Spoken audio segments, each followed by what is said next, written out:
system has fallen apart with no bail. Highest taxes in the nation. Schumer says and does nothing. How about Senator Mitch McConnell in Kentucky? Backroom Mitch single-handedly killed Kate's Law, which would have slapped onerous prison time on foreign criminals who defy deportation and illegally return to the USA. There are legions of them. Somebody tell the backdoor man. Governor J.B. Pritzker of Illinois is perhaps the worst. On his watch, thousands of Chicagoans have been shot dead in the streets. The vast majority, African American. When asked about President Trump sending troops to protect Chicago people, Pritzker told the press that Trump is trying to impose a Nazi dictatorship on America. Is there a psychiatrist in the House? The reason we have so many bad politicians in America is no accountability by the voters. So it's really our fault. Back after this. Homeowners, when is the last time you checked your home title? Scammers are targeting your equity with just a single forged document they file at the county. So don't wait until it's too late. Find out if you are already a victim today. Please go to HomeTitleLock.com and use promo code BILL to get a free title history report, plus a free trial of their $1 million triple lock protection. That is the Morning O'Reilly Update. More analysis later on. From the Michaels Flooring Outlet Weather Center. Some welcome pockets of rain overnight, but it's a quick drying trend through the morning as skies clear into the midday hours. Just gorgeous this afternoon. Up to 75, north breeze at 3 to 8 miles per hour. Turns out of the west this afternoon and eventually out of the south this evening. Just a few clouds tonight, down to 62 for the overnight low. Another cold front rolling through Friday, bringing scattered showers and a lot of clouds along with it. Even cooler tomorrow with a high of only 72.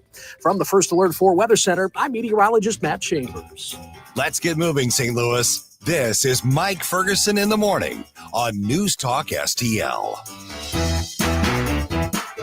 Given all the carnage in some of the bigger cities around the country, including, especially Chicago, President Trump still doubling down, tripling down on his take that he's going to send in the National Guard under federal control to apply police protection, basically either to support law enforcement with the National Guard or to patrol the way that things have been done in Washington, D.C. Okay, D.C. is one thing, but is this something that we need to be allowing in other cities? Yeah, the crime's out of control. It's too dangerous. I mean, I wouldn't go to Chicago, especially at night. But do we want the president to be able to federalize military and send that in? Yeah, it's a big question. 8:35, we're actually going to talk about that with one of the researchers and experts at the R Street Institute. I think it's going to be an interesting conversation. You may or may not agree with what she has to say, but I think there's going to be a lot to think about. Hey, good morning. Happy Wednesday. Can you believe it? We're already halfway through the week. Thank God for those holidays, right? The special session starts today, officially starts at noon at the Capitol, and State Representative Ben Keithley was with us on Tuesday's program to give us a preview of the upcoming discussion, upcoming debate, upcoming votes on redistricting in Missouri and also on initiative petition reform. Here's what he had to say. As expected, the governor makes the call, does it Friday afternoonish. And so just enough information for the leftists to kind of rage bait everybody. And we're going into this tomorrow, I guess it is. Let me ask the kind of wonky question on this. After the last special session didn't go particularly smoothly, it seems to me that there's probably some pressure within the GOP to say, guys, we need to get this one right. We need to have everybody on board. What do the conversations look like heading into this? And are Republicans generally on the same page when it comes to redistricting? Yeah, I appreciate you having me on this morning, too. But I think this special session we're going into looks remarkably different than the one in June over the stadium tax credits. I think we have significantly more buy-in from all parts of the Republican Party. And I think we're we're in a lot better shape going forward. I think that's one of the reasons it took a little bit of time to officially call the special. I think it's always important to make sure you have a path forward, and you're going to actually be able to make some headway, and particularly on things like redistricting. Boundaries can be drawn a lot of different ways. IP reform have a few different directions we can go. It's important that we kind of have a lot of that stuff kind of work out what the best path is going to be going forward on those bills. Morning, Ben. Gabe Phifer here. So what is the new map going to look like, essentially? I guess a lot of people don't really know what the current map looks like, but who drew it? How are we going with this? You know, is this the 7-1 map that was introduced by the Freedom Caucus a while back? Yeah, is this Adam Schnelting's map, basically? Right. You know? The maps are very similar. I don't know if the boundaries go exactly where. All the time, there's always you have to have these down to be right by the person, so everything matches right. So boundaries can kind of at a very fine level can kind of move. But I think you brought up an interesting point. Do people even know what the current map looks like? If you put the new map side by side with the current map, I think you're going to have a difficult time deciding which one's gerrymandered. The only way anyone can say one is gerrymandered, do they like the result and what it yields? But the new map that's being proposed is significantly better in a lot of objective ways under the independent standard, which the governor was, pointed out when he announced the special session on Friday. Yeah, it was interesting because after the last census, I actually moved from Corey Bush's district into Ann Wagner's district because my street was one that got tweaked on a little bit. What a pleasant surprise. I didn't even know that was in the process of happening, and I do this for a living. And we just got a notice that, by the way, you're in Ann Wagner's district. I'm like, well, thank God for that. But let me follow up on what you were just saying. We're visiting with State Representative Ben Keithley because, I mean, obviously we know that the chain of events here. I don't even know if mid-decade redistricting has ever been done in Missouri or anywhere else for that matter. The president said, I want another vote. This has been pretty above board and transparent. Redraw the districts to give me more votes in Congress. And I don't even necessarily know that gerrymander is a dirty word at this point because it's what's happening in other states, but it's drawing the districts to get the outcome of one more Republican vote. So when you look at like the protests that happened yesterday, and there's going to be a protest at the Capitol tomorrow, is there room for that discussion, or is this just a matter of, listen, this is what our goal is, we're going to get it done, and then we're going to move on and go back into session in January? Well, I think a lot of time was put into making sure there was a lot of unification, at least among the Republicans, on what that map was going to look like. I think the map that's been put out that the governor's office has presented and that a lot of Republicans have already signed off on, I echo them in saying it's a strong map. It splits less counties, it splits less cities. It keeps all the congressmen the current congressmen in their current states, which you can't say about the current map. So in a lot of ways, it's just objectively stronger of a map. I think gerrymandering is becoming a word like fascism for the left, where they've overused it into meaningless. Gerrymandering now seems to just mean, well, we just don't like that another Republican might get elected. Now, IP reform is also on the table. So why now instead of in the regular session in January, especially since the GOP has kind of failed to deliver that for several years now? Well, IP reform has been a really difficult process to go through. And if you follow us on the Freedom Caucus, you certainly have seen the struggles that we've gone through. IP reform needed to be done decades ago, needed to be done years ago when Republicans really started pushing it. Every year we wait is another year where our Constitution gets eroded and handed over to the special interests who buy for special provisions year after year after year. As soon as we have the ability to go forward, I'm certainly a proponent of let's get it done, because we see how these things tend to slip away as other games get played in session and hostages get taken in the form of various bills. Yeah, and let's talk about what's at stake here. I mean, obviously, we have to try to undo the horrible old Amendment 3, which is why we have the new Amendment 3. But I just read another article today. It was on the Missouri Independent. Follow them on Blue Sky. That let's talk about the special interest trying to basically get rid of school choice through initiative petition.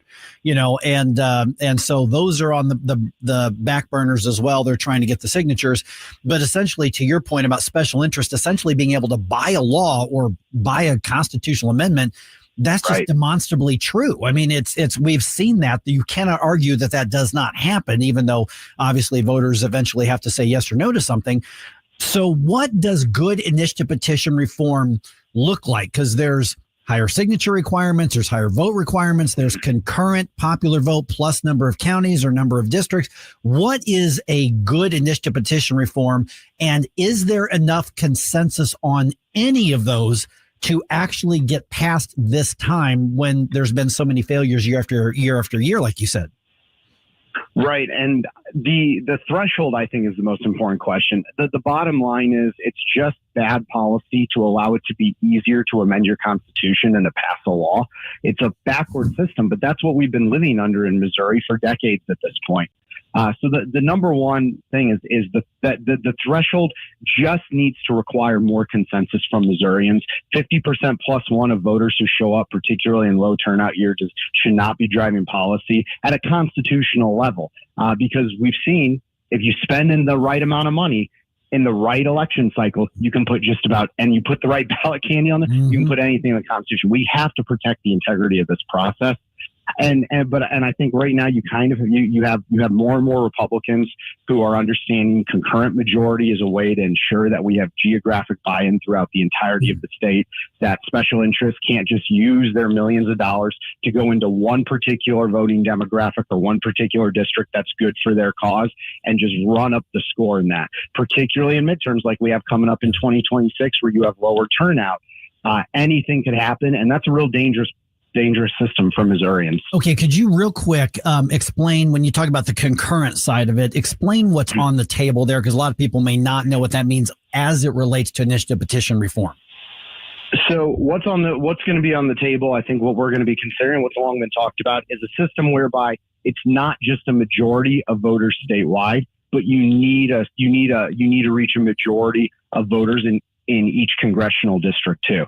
At times that's looked at five out of eight. I think what's being proposed here is a much stronger standard, requiring buy-in from the entirety of the state in that it has to pass in all 8 congressional districts. Now, is there much drama to expect from the veto session part of all this? The governor really didn't veto anything outside. I mean, he didn't veto anything outside of line item budget issues. And there was a significant amount of those, but I think that reflects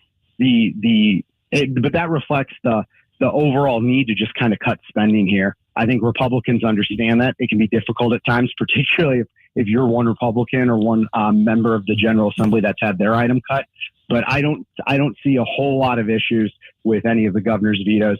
I think the veto session itself won't take a lot of attention. A lot more time is going to be given to the special. Yeah, that's my guess. That you're absolutely right about that. Once again, we're visiting with Representative Ben Keithley. I've just got a minute or so left here. So is this going to be a matter of try to get in, strike while the iron's hot, pass something and get out? Or is it possible that this could drag on for, a couple of weeks or more? Well, you never know, particularly when things hit the Senate floor and individual members can have a lot more say in the process over on that side of the building.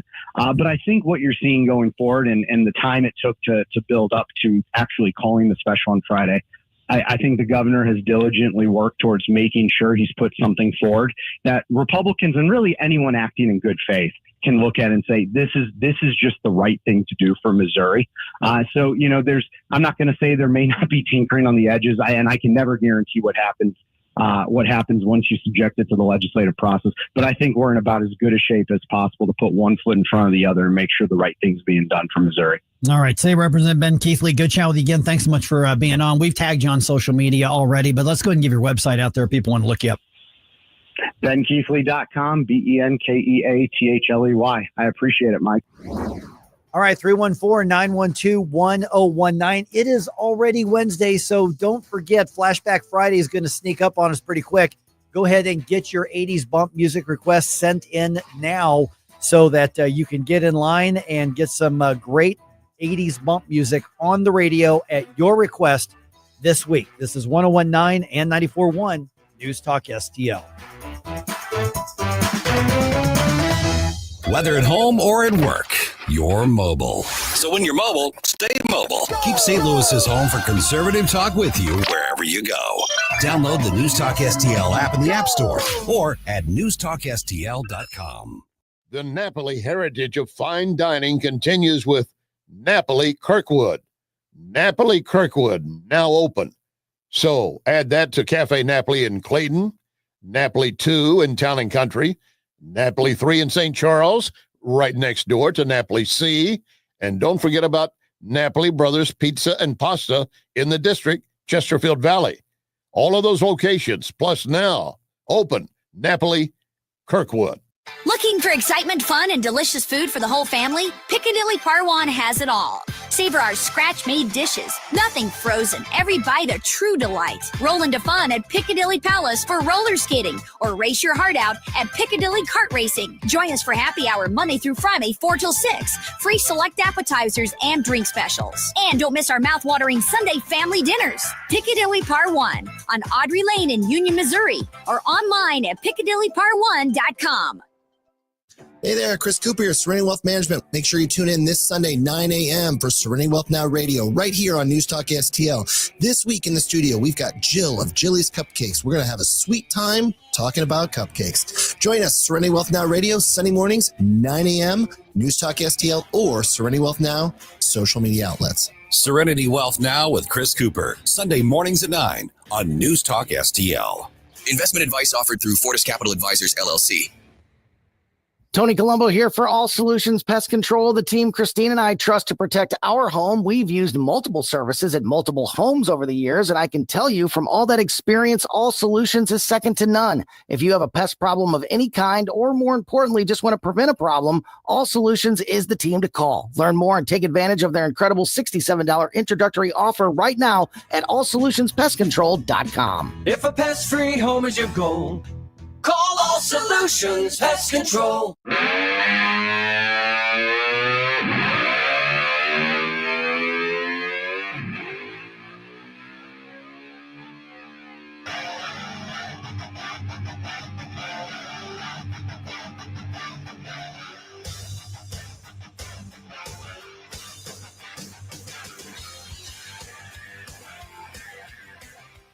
Get up, St. Louis. It's Mike Ferguson in the morning.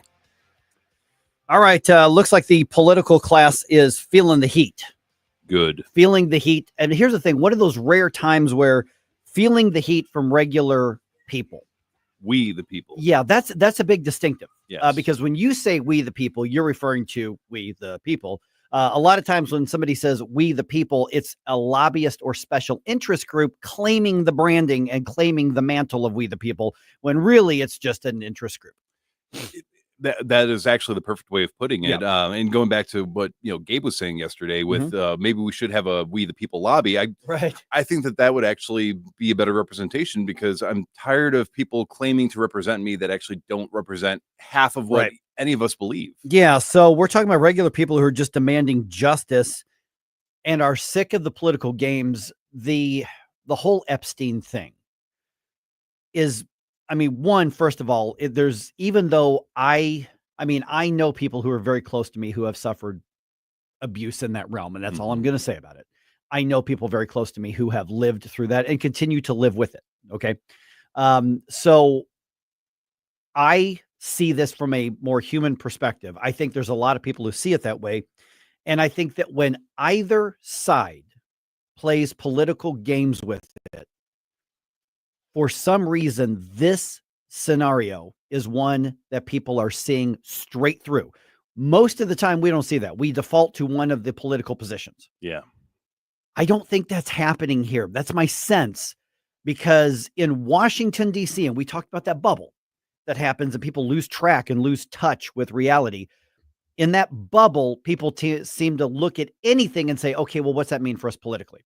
What's that mean for the R? What's that mean for the D? What's that mean for the administration? What does that mean for whatever? How can we turn this into a win for quote unquote our side? Well, and I think that's their default position, in that everything is a crisis to be managed or a crisis to be exploited. Yes. I think that's how they look at it. And that's just the way of life out there. And across this country, the horrors of what little we know has struck a chord. And unless you are on one of the ideological fringes and just out of touch with everything, there's something innate in us that says we've got to get to the bottom of this, and we got to hold people accountable, and we've got to seek justice. There is at least a little bit of that spark of demanding justice on an organic and a real level. And what's frustrating is the few politicians who are sensing that or agreeing with it for the right reasons are being ostracized by the establishment and being attacked because they're not playing along with the idea that this is a crisis to be managed or the crisis to be exploited.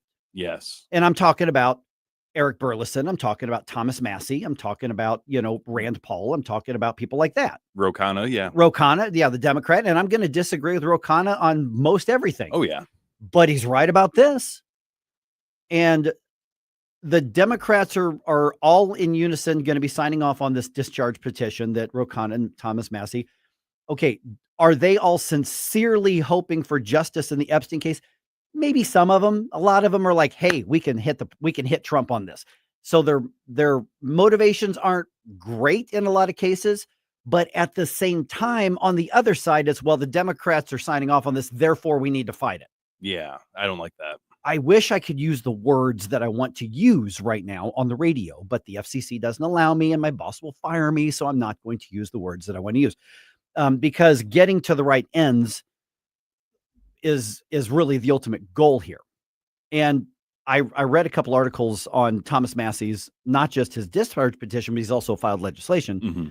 And the pushback from the White House and from Speaker Mike Johnson and the establishment. And they've got people like the good conservatives who were also overlapping with MAGA, because there's an overlap there. Oh, yeah. They've got them in a terrible spot politically, because essentially you've got the White House and the Republican leadership arguing that we are already doing this. This is just a distraction. Don't compete with this. And Thomas Massey repeatedly says, I'm not competing. I think what James Comer is doing is fantastic. This is another approach to it, because James Comer is not being given all of the information by the Department of Justice. They're sending documents that are completely redacted. Yeah. They're sending them pages that are just wasting toner on your printer or ink on your printer. And so here's another set of eyeballs. And he's made it very clear, I'm not competing. I'm trying to supplement and complement it. If it's about justice and the truth, then why is anybody pushing back on this? And that's, again, I can understand the political ball game or sports game, whatever you want to call it, the political theater of why that makes sense. Seeing it come from people that are voters and supporters of this stuff and giving that backlash is entirely different. I've been seeing posts saying, well, the Trump administration just released 30,000 pages of redacted information. Redacted, yeah. Look at how transparent they are, but boo Thomas Massey for making a spectacle. I'm like, that's not at all accurate, and people are going with that. I just don't understand it. Yeah, so several of the victims, the actual victims, spoke at a press conference at the Capitol yesterday, meeting with some lawmakers. One of those victims her name is Jenna Lisa Jones, and she talked about the first time she met Jeffrey Epstein and how that's impacted her. I remember crying the entire way home, thinking about how I couldn't ever tell anyone about what actually happened in that house. Okay, so Epstein's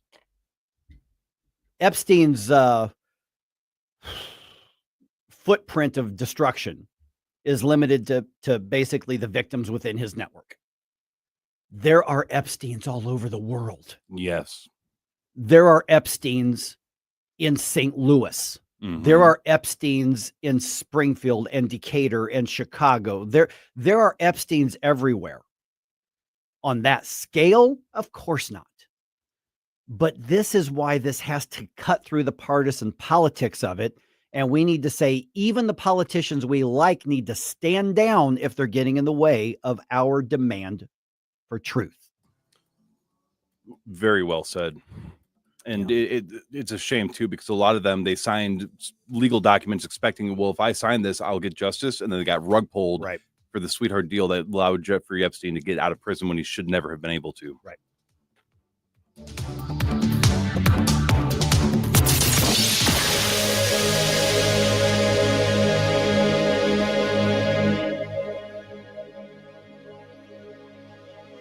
Mike Ferguson here. Retirement should be a time you can relax, no more stress from work. But there's one thing you can't forget about when retiring. That's your money. Do you have enough saved to fund your income for life and keep up with inflation? How will you claim your Social Security benefits? And what about long-term care? The ClearPath Wealth Management Group at Stifel is here to help answer all of these questions. You can hear their latest views on the markets and investing during On the Money, hosted by Stifel financial advisors Bob Stockdale and Eric Robert, every Saturday morning at 9, right here on News Talk STL. They can help you get organized, guide you through critical retirement decisions, and create an investment portfolio designed around your needs. To schedule your free retirement plan consultation, go to clearpathinvesting.com. That's clearpathinvesting.com. Or call 636-695-2650, 636-695-2650. Stifel Nicholas and Company Incorporated, member SIPC and NYSE. Report cards are a good way to show how well your kids are doing in class and where they might need improvement. We at the Show Me Institute believe schools should get grades too, so parents can see how their child's school compares to others. That's why we came up with the Missouri School Rankings Project. Click on the website moschoolrankings.org and it's all there. Rankings and letter grades for all the schools in Missouri. The rankings are based on categories such as student performance in English language arts and math, ACT scores, and graduation rates. Then we take the rankings and come up with a grade point average, just like your child has. Each school and district has a grade, and the website is easy to use. And now we've added spending data for every district, so parents, taxpayers, and policymakers can see where the money is going. Don't you want to know how your child's school stacks up? Learn more at showmeinstitute.org. The Show Me Minute has been brought to you by Show Me Institute and Show Me Opportunity. KLGY HD3 Clayton, K270BW Bellefontaine, KNBS Bowling Green. This is News Talk STL at 1019, 94.1, and always streaming at newstalkstl.com. From Town Hall, I'm Rich Thomason. It's a visit to Capitol Hill today for Health Secretary Robert F. Kennedy Jr. He's expected to face a barrage of questions and criticism from Democrats over recent firings and resignations, the Centers for Disease Control and Prevention. Texas lawmakers passed a bill allowing Texans to sue out-of-state abortion pill providers for up to $100,000. This marks the first bill of its kind in any state. Supporters hail the measure as a tool to stop medication abortions, which remain available despite being outlawed in Texas. But pro-abortion groups deride the legislation. They call the measure a bounty hunter bill that would encourage private citizens to engage in a form of legalized vigilante justice. State lawmakers have sent the measure to Governor Greg Abbott's desk. Correspondent Andrew Stewart. Florida's Surgeon General Dr. Joseph Ladapo says the state will be getting rid of all childhood vaccine mandates, not just COVID, but all vaccination requirements will go. President Trump not giving up on sealing a deal to end the bloodshed in Ukraine, although it does sound like his patience with Russia's Vladimir Putin is wearing thin. I'm having a conversation with him very shortly, and I'll know pretty much what we're going to be doing. We've taken very strong action, as you know, and in other ways we've taken very strong action, but I'll be speaking to him over the next few days, and we're going to see. With who, sir? I'm going to know exactly what's happening. Mr. Trump will also be speaking with Ukrainian President Zelensky. European leaders are meeting. They're discussing security guarantees for Ukraine once the war does finally come to an end. The battle against wildfires that have decimated the historic California gold mining town of Chinese Camp continues. On Wall Street this morning, Dow futures 11 points higher. The NASDAQ futures are up 63 points. More on these stories at townhall.com. Reverse mortgage, those two words cause most people to respond in a negative way without thinking. Quite frankly, I thought the same, and I found out I was wrong about these unique tools for retirement planning. Read the book I read. It's called Home Equity and Reverse Mortgages, the Cinderella of the Baby Boomer Retirement, provided by Movement Mortgage, a valued partner. If you're in or close to retirement, you owe it to yourself, whether you need money or not, to learn how to properly use the equity in your home the right way. If you want more cash flow, or simply want to eliminate a mortgage payment, or you would like to see if you can save on income taxes, get this book for free today by going to movement.com/Dinesh or call Movement Mortgage today. 580-REVERSE. That's 580-738-3773. Movement Mortgage LLC supports equal housing opportunity. NMLS number 39179. For licensing information, please visit nmlsconsumeraccess.org. From the Michaels Flooring Outlet Weather Center. Some welcome pockets of rain overnight, but it's a quick drying trend through the morning as skies clear into the midday hours. Just gorgeous this afternoon. Up to 75, north breeze at 3 to 8 miles per hour. Turns out of the west this afternoon and eventually out of the south this evening. Just a few clouds tonight, down to 62 for the overnight low. Another cold front rolling through Friday, bringing scattered showers and a lot of clouds along with it. Even cooler tomorrow with a high of only 72. From the First Alert 4 Weather Center, I'm meteorologist Matt Chambers. This hour of News Talk STL is brought to you by Stifel, serving investors for over 130 years. Contact your Stifel financial advisor at stifel.com. That's STIFEL.com.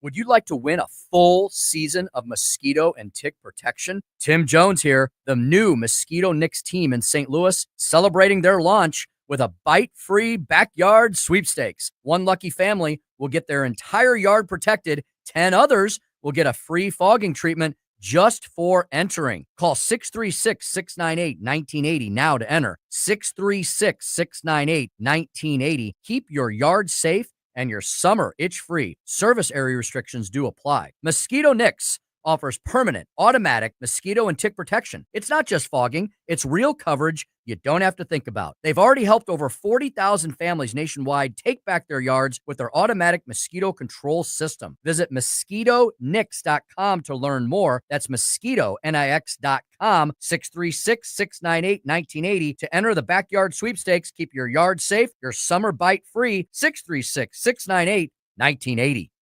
If you find yourself feeling out of place in the world, it's comforting to know conservative values haven't been abandoned everywhere. The far left wants to destroy conservative values in America. This is News Talk STL. Welcome home. Mike Ferguson. Look at that guy, how handsome he is. Gabe Phifer. I don't really care, Margaret. Can't you hear the alarm? Get up, St. Louis. Don't be kind. Don't be gentle. Pimp slap the tut-tutters. Mike Ferguson in the morning on News Talk STL. Get up, this is your cousin. All right, more court rulings go against the president. Also, a little bit later on today, a Democrat articulates, and I mean that sincerely. He articulates exceptionally well the basis of why we feel the left's worldview is just wrong. Oh, okay. I'm not being funny here. I'm not being, I mean, this is an incredibly foundational statement that I have a feeling most people on the left would go, of course he's right. And I think most of us would go, of course he's wrong, but it's not just that he's wrong. That's the difference. That's why we're not in all of this together. Right. Because you get those people every once in a while say, you know what, we're all in this together. We just have different solutions. No, we're not. Yeah, We're at not. least not anymore. No. And so I really hope that we can dig into this, and I really want to know what everybody thinks about that. So I'm going to put that, I think, in maybe in the 7 o'clock hour on this. It's Senator Tim Kaine's statement, which you may have seen already. But I think it is a much, much, much bigger and more foundational deal. I mean, everything we debate here at the city level, at the county level, at the state level, at the federal level, it all comes down to what he said as he articulates why I think their thinking is deficient and why those of us on the right have at least a better worldview, even if some of us get things wrong on different issues. Right. Okay. Also, vaccines and vaccine requirements. Oh, we're back in the news. We're back to that. This. Yeah, Okay. we're back at a couple different levels on that. All right, 6:07 right now. Let's go ahead and dump some news on you here. Are you joking? Is this a joke? Listen, folks, the morning news dump. All right, not much to report from the Missouri Capitol just yet. The proposals for congressional redistricting and initiative petition reform have to be heard in multiple committee meetings before the debate on the House floor can start. And the House is going to tackle this before the Senate does. Okay. All right. Yeah. So this, we're talking procedural stuff right now. Yeah. I mean, this is just the system that it's got to go through. This could be a week or more before there's any final plan that's ready to be voted on. It could be weeks, multiple. I'm starting to think this isn't going to be a special session. This is going to be a mini session. Okay. As opposed to the regular session is 5 months. This could end up taking 2, 3, 4 weeks, maybe more. Okay. On this. So they're gearing up to just be ready to go. Yeah, this is going to be a big deal. And the thing is the Democrats are still irrelevant to this entire conversation. Yeah. So it's really going to be the Republicans trying to work through the mess to come up with a product to vote on, because they're going to pass something. They have to pass. Yeah, they have to pass something. Spending all this political capital to do this in the first Right. place, something's getting passed. So the only real news on this is that the NAACP is now suing the state of Missouri over the special session and the effort to redistrict. Okay. Yeah, because what's happening here, and I think it's pretty open, is they want to fire Emanuel Cleaver and get rid of the 5th district. Emanuel, as I'm sure you know, is black. And that is a district that represents, I don't even think the 5th district is necessarily a majority black, but it's a very, very high concentration of black voters. Right. And so they are suing to try to stop this from ever happening in the first place. Essentially, similar to the lawsuit years and years and years ago that established Missouri's 1st district as one that must be drawn to guarantee that a black Democrat wins. Right. Yeah. And from what I understand, the Supreme Court ruled recently that the using districting to create minority districts is actually unconstitutional. Is that right? Something along those lines. Along those yeah. lines. So then, but this one has to do with a specific, civil rights lawsuit on it. So yeah, that's going to be fast. I don't think the NAACP's lawsuit's going to go anywhere. Right. But the left is basically throwing everything they can over this. They kind of have to. Yeah, because they don't have the votes. Right. They just don't. All right. President Trump gets another legal setback in his effort to speed up deportations. Here's the story.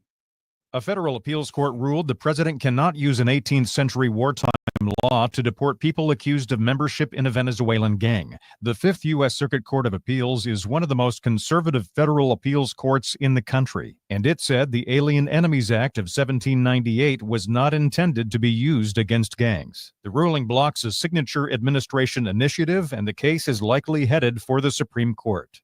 Greg Clugston, the White House. And in another case, a different judge ruled against the administration's withholding of over $2 billion in funding for Harvard University. That ruling is also going to be appealed, obviously. Interesting. Now, the whole Enemy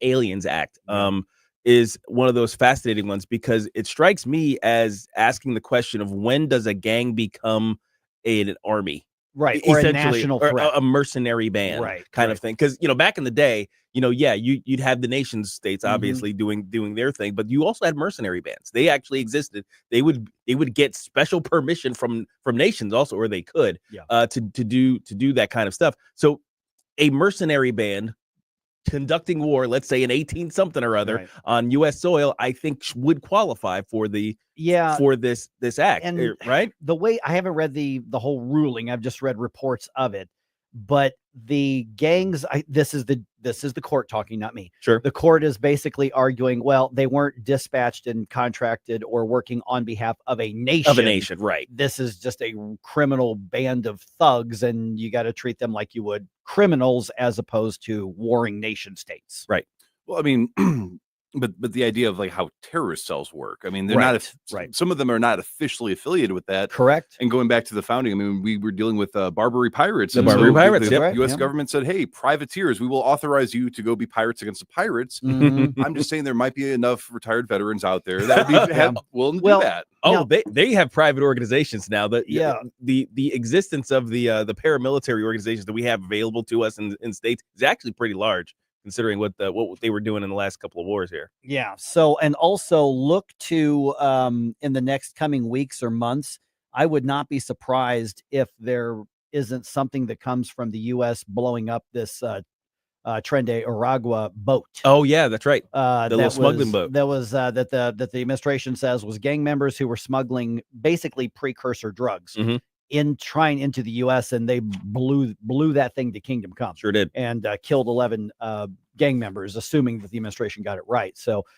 you're already starting to see a debate over that as well. So I don't have anything on that today. I just want to point out that don't be surprised if something comes from that.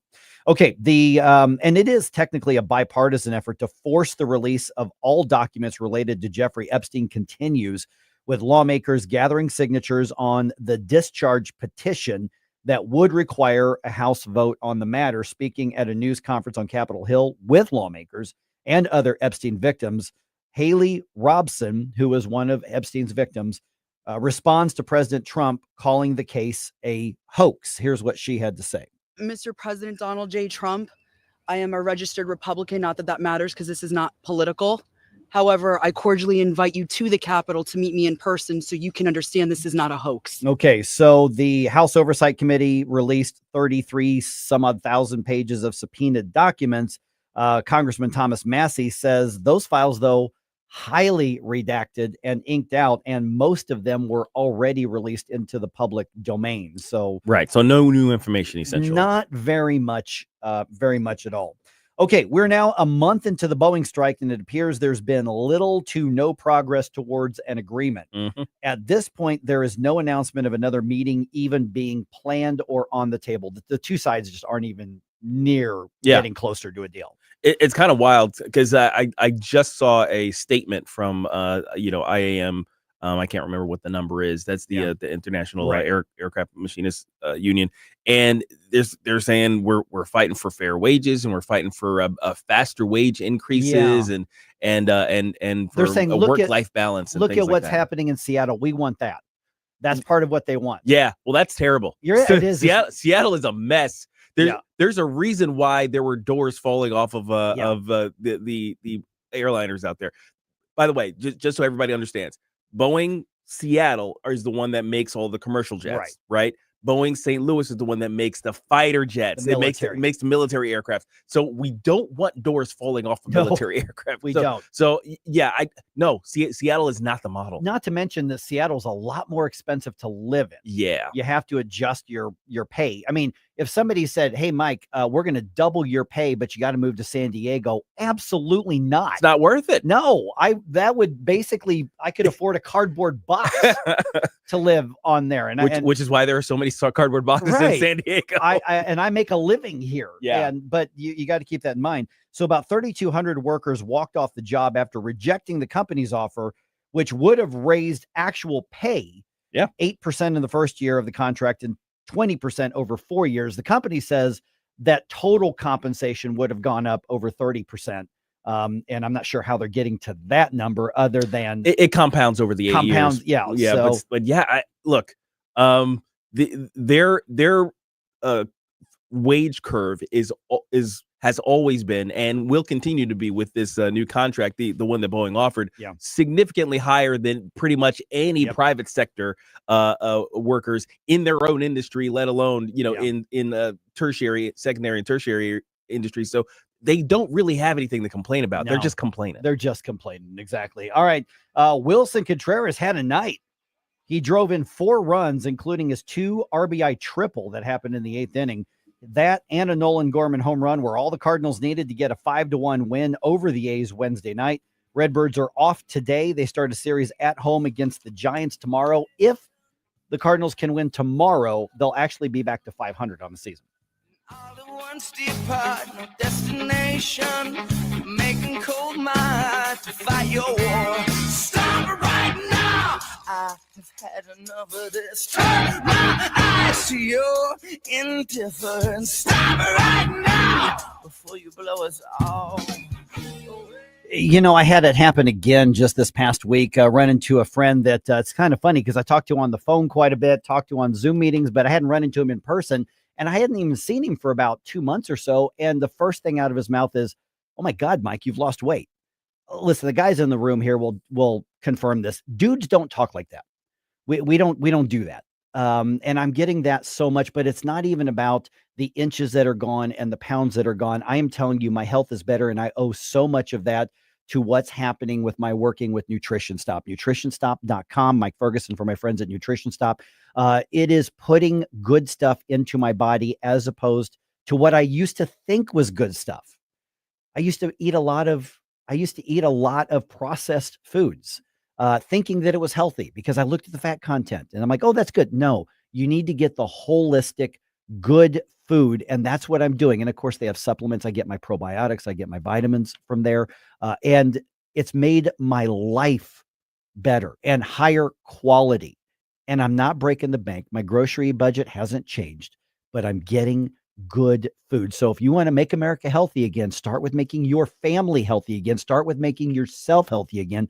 Go visit Nutrition Stop. Just put in Nutrition Stop on your GPS or look up nutritionstop.com, and they're out on Mexico Road in St. Peter's. I'm going to be there this week stocking up. You should do the same thing and ask them questions to get your health journey started naturally. No pain, don't Rhino, go Rhino Shield. Never paint your house again. Rhino Shield. Never paint again with Rhino Shield. Listen to what a couple of happy customers have to say. My family's business is over 10,000 square feet, and it did not have the curb appeal I wanted. Our building was really faded. You came out, you gave me all of these options that would fit my building. I don't want to have to paint my building again. 25 years is a long time to not have to worry about the outside maintenance of your building as far as paint. That's a no-brainer. That's why Rhino Shield worked for me. What a wonderful job they did. It's beautiful. They were very thoughtful, kind, considerate guys. Appreciate all the work that these two young men did. Call Rhino Shield, 877-25-RHINO, 877-25-RHINO, or 877-25rhino.com. See what we did there?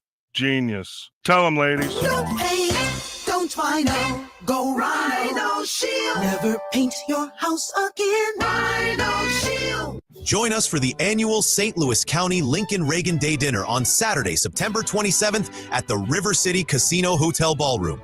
Hear from top Missouri state and federal officials, plus special guest federal IRS agent Joseph Ziegler, who played a key role in the Hunter Biden investigation.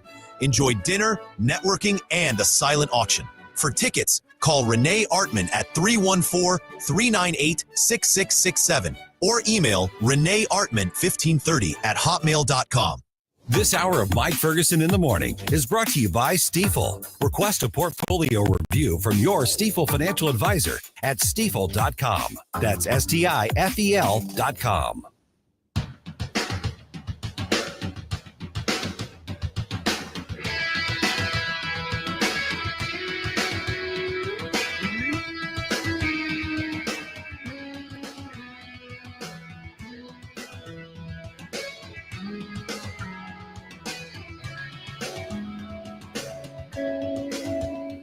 Hey everyone, this is State Senator Nick Schroer. I am the host of Stand and Fight every Sunday night. Right now, let's hear more of Mike Ferguson in the Morning Show here on News Talk STL.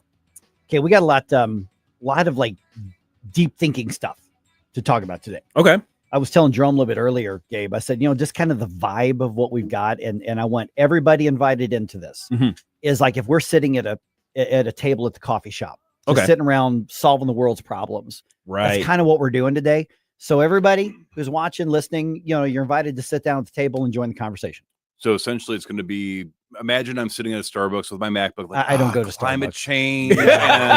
No. Oppression. Wait a minute. Not that kind of coffee shop. No, yes. I don't have any endorsement deals with coffee shops, but let's say that we're over at Mario's Donuts having, coffee over there. Yes. And we're sitting there and there's a lot of stuff like, did you hear about this? What do you think? Right. And that's just kind of the stuff that we've got. So it's very foundational to what we're doing. So we got a lot of that stuff. So and there's some big ideas kind of behind all these things, right? So everybody's invited to sit down at the table at this. But before that, can I do something a little different here, at least when it comes to okay. It's your show, I think. That's true. Yeah. Okay. So yesterday, our sales guy, Ethan, he said, hey, can you help me? I just need to record a upcoming commercial for one of the new clients that's coming on board here. I'm like, yeah, sure. I can run in there. It's not, I don't have any business with this particular business. I'm like, yeah, I can help out. I'll do the recording, send it off to the production guy, and not a big deal. Right. And in walks this 18-year-old dude named AJ. Okay. And he's 18 and he owns his own business and it's doing so well. He's like, I'm ready to start advertising and growing my business. Whoa. He's 18. Wow. Okay. Go Right. get her. Okay. So, and again, I don't personally have an endorsement deal with him. I was just really impressed. His name's AJ Wickerham, and he owns a business called Show Me State Pressure and Soft Washing. Okay. Yeah. Yeah. Right. So basically what they do, and I'm not, the segment isn't about his business. This is about what I'm taking from it.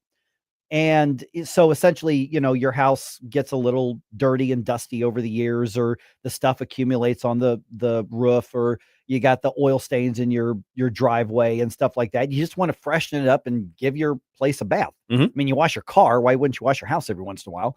Especially after storms and drought and, you know, everything that goes along with it. And he's found a business model where basically he saw there's an opening and there's a need and a demand. And there aren't enough companies providing the supply. And he's like, I can do that. Right. And so he's gone in, and 18 years old, he's built a business. That's so cool. Exactly. That is so cool. I know. And this is one of those things where you see a lot of people who they want to be the entrepreneur for show. Oh yeah. I'm an entrepreneur. I went out and put the most expensive suit I could find on a credit card, and I'm going to go to all the Chamber of Commerce meetings. I'm going to go to my business networking meeting. I'm going to make a big deal out of branding myself as an entrepreneur. And there's that type of hustle. I mean, hustle in the good way, but a lot of people are all for show. Oh gosh, right? Yes. You know who I'm talking about. So social media is kind of built on it. Really, Yeah. it's like you have the brand new accounts. They've got like 4 followers, and they have entrepreneur in their bio. Yeah, and I don't know, they're not even selling anything. No. They just have the quote unquote title of entrepreneur. Having a multi-level marketing account does not That make makes you an you entrepreneur. no, okay? That's not. I can't. I'm wearing a producer Jerome shirt right now. I cannot. That's capitalist, man. No, but you are a producer. No, but that's the thing. So, but there are those people, and then this guy comes in, and he looks like every normal human being out there. And so I'm just recording the thing, and I'm like, "How old are you?" He said, "Well, I'm 18." You see, he's clearly a kid. Yeah, he said, "Well, I'm 18," and I said, "Well, explain what you do to me, or explain what you do, not to me, but explain to me what you do." Right. And he said, and he was talking about the power washing and the pressure washing and the soft washing and all of this sort of thing. And I'm going, boy, that's about as blue collar of a business startup as I've ever heard of.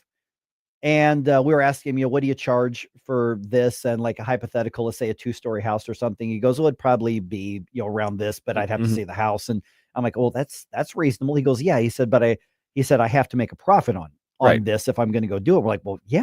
Right. So he's meeting a need. And it's like you go into Thomas Sowell's writings, or you go into Milton Friedman's writings. And I have no idea whether this young man reads any of that, or I have no idea what his politics are. I don't know. But capitalism and the free markets, that's the only system that allows you to build wealth and build a business by serving other people. Yes. The incentive is to provide a service or a product that meets a need or a desire for somebody.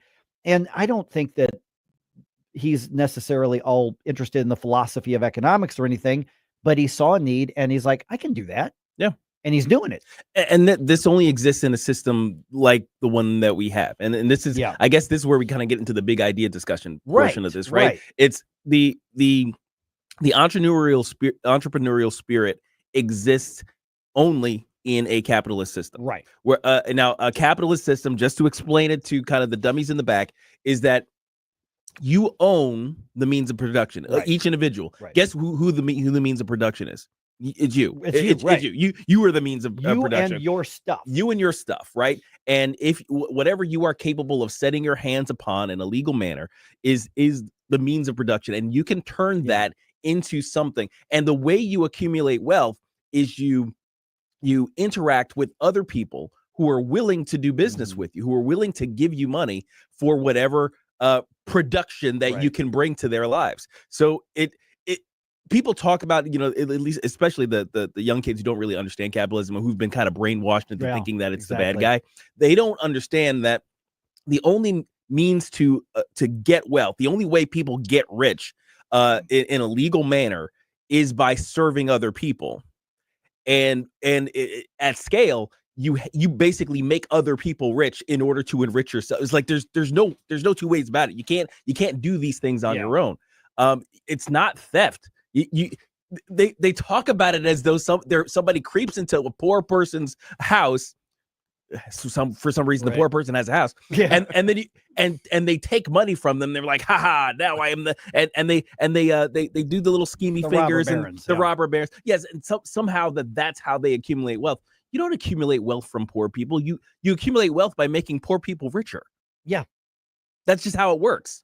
Now, the other thing too is, I think the parents of this individual hopefully are able to, hopefully they're involved in the lives, but I've seen this with people my age too. A lot of the reasons why I feel a lot of us are not as industrious as this young man is because it's the idea of being given permission to succeed. You said that earlier, and I thought that's perfect. That's a great. I know so many people that are my age or older that are just stuck at playing it as safe as humanly possible because their parents put it into their mind or the community put it in their mind. You just keep your head down. You stay in the box. You don't rustle any feathers. You don't make any waves. And then eventually, long term, when you're retirement age, it'll all pay off for you. But it's like some of these people, like I know somebody right now that could have about $100 million from Bitcoin when it was still cheap enough to actually afford. When it would, but they never pursued that because their parents were just like, "No, that's dumb. I don't understand it. I'm gonna and I'm not gonna build that confidence for you to pursue and be willing to fail at something." So you just never learn how to accept risk. And so with something like this, I mean, it could go. Maybe we'll have a drought next year, and that would affect this individual. But the fact that they're able to sit there at 18 and say, I'm going to go and put my name, my reputation, my effort into this and make it work. I think that's something we're lacking as a society right now. I just put his website on the Rumble chat box. I mean, hey, freebie, he's advertising anyway, but but still, it wasn't so much even about that business as I thought that is such a bright light for reasons he probably doesn't realize. Oh, no, because he's like, I'm just building a business here. And I think it's fantastic. I mean, but this is also part of what we're going to hear about at the Steve Forbes event. That's right. Coming up on September 18th, because part of the theme of that is making entrepreneurship great again. But with entrepreneurship, I think so many people have the wrong idea of it. Some people look at entrepreneurship as this is a way we're going to get rich quick. Entrepreneurship is the freedom to build your business. I mean, Amazon was an entrepreneurial startup at one point. I mean, Pepsi, Coke, all of them were entrepreneurial startups. Amazon literally started in a garage. Yeah, precisely. I mean, like they have pictures. This real business, this radio station is an entrepreneurial startup. I mean, so making entrepreneurship great again isn't about the latest Mary Kay or Beachbody multi-level marketing. Absolutely. Now, if you're wondering why, us in Gen X are just so into this whole capitalism, all this, and markets are good and freedom and all that other stuff, is because we grew up in the 80s. The 80s were it was quintessential. Yes. And you saw it in the creativity in entertainment, in the movies and in the music. And Flashback Friday is a great time for us to express that creativity, to go back and remember, get all your member berries out about the great music that existed in member berries. Oh, your member berries. Can we say that on You got to pick your member. I remember. You remember? I remember. So get this is the last call for the 80s bump music requests. Get those into Jerome at NewsTalkSTL.com.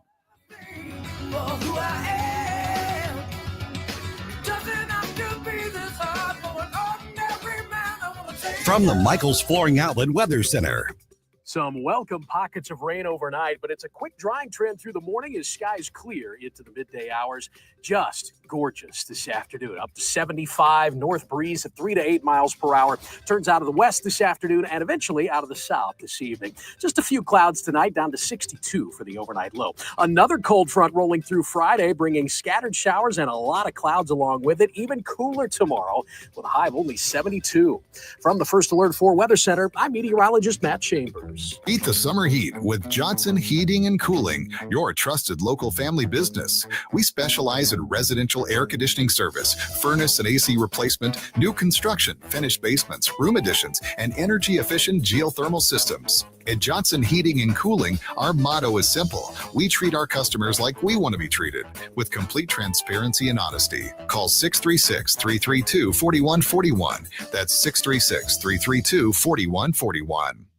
JC's Wayback Machine. It's our football special this week with lots of sound bites, comedy bits, plus live coverage of Bill Belichick's girlfriend's Sweet 16 birthday party, plus clips from Joe Montana, Al Michaels, Howie Long, and you'll hear Terry Bradshaw sing. You didn't think I'd do that, did you? Plus our usual menu of great tunes from the 90s, 80s, and 70s. It's JC's Wayback Machine. Every Saturday night, 6 to 9, News Talk STL.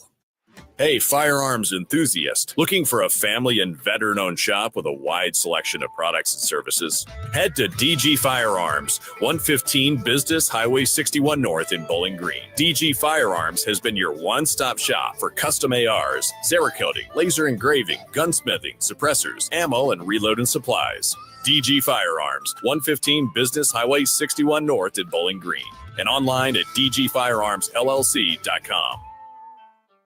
Tim Jones and Chris Arps in the afternoon. Trump announced that the U.S. carried out a strike against a drug-carrying vessel from Venezuela. We will ask Steve Bucci of Heritage if we're at war with the cartel. Tim Jones and Chris Arps. Weekdays at 4 on News Talk STL.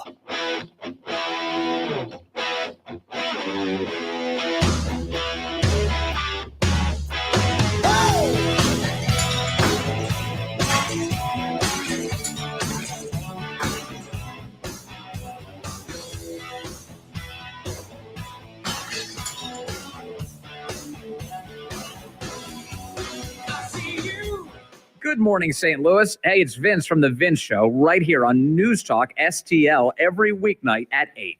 Right now, it's back to Mike Ferguson on 101.9 and 94.1 News Talk STL. Thunder should have been such a bigger band than it was. Are there any songs you don't know? I had this cassette tape. The problem with Thunder is they kind of came to the U.S. like right around 89 or 90 or something. So we were leaving. Grunge was starting to take over, but such a good Their genre, yeah. Such a good band. All right, 6:34. All right, we're all here at the proverbial coffee shop here. Oh, yeah. Hanging out. It is 6:34 right now. So how gross, how decrepit, and I don't mean to start off being so in your face here, guys, of a human being do you have to be a pro-trans protester who decides to protest outside of the house of worship where children were just murdered by a mentally ill man embracing that ideology? It's like that it's happened. terrible. That It's so happened. terrible. Wow. Yeah, that happened. So here's what happened is Vice President J.D. Vance and his wife, Usha, they went to Minnesota. They went to Annunciation Catholic church or parish and where the school is, basically to meet and to pay respects and to represent the administration there. A completely normal and expected thing to do of a president from any party or administration here.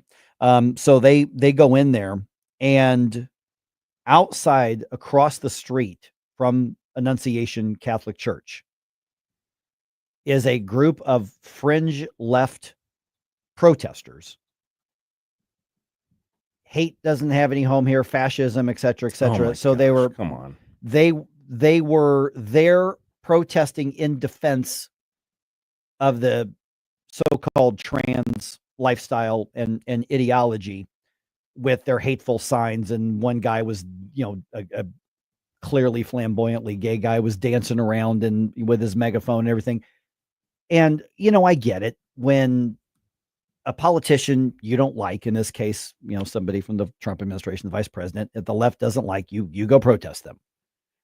I got better things to do with my time. I don't really like, some of the leftist politicians, but if they go to speak in St. Louis, Ilhan Omar and Rashida Tlaib have all been in the area, raising money for different candidates. I disagree with them. I don't like them. I got better things to do than to stand outside and protest them. It's just not my thing. Yeah. Yeah. Now it is their right to be complete piles of dung, which is all these people are when you do that. That's their right. That's their First Amendment right. And I am more loyal to their First Amendment right than I am to anything else, even if they're doing something disgusting with it. But here's the thing. Even if you are on the left, and we got, a number of people on the left here, and I'd love to hear from you right now. These fringe leftists, for instance, because we've got some leftists who listen and debate and get involved in the conversation. And I really actually appreciate that. I mean that sincerely. Yes, seriously. When you see people like this, they're representing your side. Yeah. Now, if you're saying, but that's not who and what we are, okay, I can call them out all I want. What's your take on this? Because these people are making it really easy for the rest of us to paint y'all with a broad brush. Yeah, that goes back into the mindset that I heard a lot during like the Summer of Love protests is, silence is violence. Well, maybe not violence, but silence is definitely compliance. And this reminds me a lot of when those Westboro church people were going to the funerals of soldiers saying, God loves dead soldiers. Yeah. And people were outraged. But a lot of my right-wing family and friends were calling this out saying this is not acceptable behavior. This is not. Yeah, you're talking about the Topeka morons. Yes, yes. And that these are a fringe group that don't represent. They were distancing, they were shunning and shaming that group for doing that behavior. But on the left side of things, silence is definitely compliance. I don't see people that I know on the left they'd say, well, we need to protect trans youth. Why not protect the kids and the family? And the thing is if you went into City Hall or you went into downtown or whatever the case is, it would still be in poor taste. They, and I mean this in the most literal sense, went to the crime scene where children were murdered while they were at whatever worship service they were at for their Catholic school. They went to the church and there was still tape around it. That's where they went to protest against the people inside. Yeah. It's so disgusting. Let's do a flip test. Let's say some pseudo-religious extremists, basically in the same mold as the Westboro types. They claim Christianity, obviously not Christian. But I've seen the Westboro types in person. When I was a reporter, they showed up at a couple things I covered once. It was vile. Yeah, they're disgusting. They're real people, but they're disgusting. But let's say someone claiming Christianity and claiming Christian ideology shoots up children at a mosque. Right. Yeah. And then Rashida Tlaib and Ilhan Omar come out to speak at basically a memorial service or some other thing to recognize those who were the victims of that crime. And then a whole bunch of Christians purportedly come out to protest Ilhan Omar and Rashida Tlaib. Right. Do you think that actually would happen?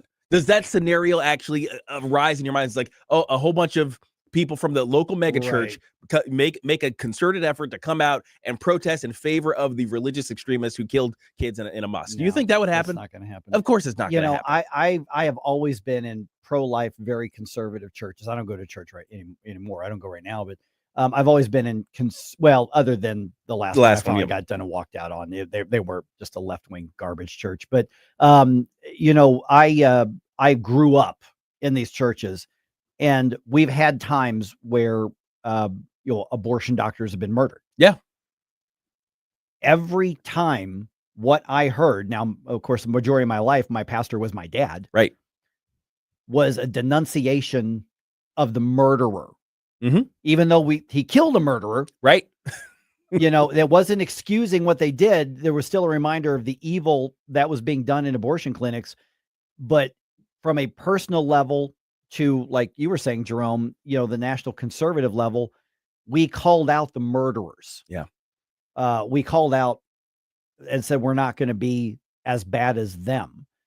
We are on the right side, which means we can do this in a more virtuous way. You didn't see people saying, okay, one thing we got to watch out for is that anti-Christian backlash. Like, hey guys, this isn't a good excuse for you. Don't take this as an excuse to speak against our ideology. We never say those things in light of somebody claiming our ideology who does something vile. We call out the vile person, and we leave all that other discussion for later. It's wild that that the juxtaposition between the responses from the left and the right to what happens, how they respond to the extremists who purport to be on their side. Yeah, that difference should tell you something, but so often we've got the complicit silence on the left. Yeah, and again, going in behind the flip test. I'm very much in favor of having some sort of maybe armed guard in schools or doing something to better protect these people. I would not show up to the site of where kids were slaughtered and then say, see, if only they had, that would be probably the most vile thing I could think of in that moment to do.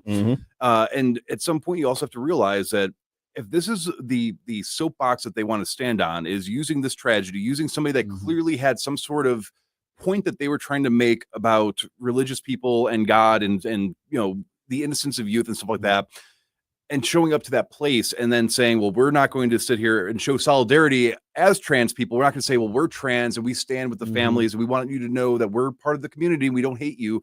Instead, you're going to say, well, we're going to make this about that comes off as almost an endorsement to me, and that doesn't feel right. And I'm not saying that they endorse it. I'm just saying that that's the way it is. It feels to look at this. Because I and it wasn't, to be fair, it was not a huge protest. There was a, I don't know, dozen people, something like that, maybe 15 people, something like that. So it wasn't huge. But the fact that somebody could not find enough of a shred of human decency.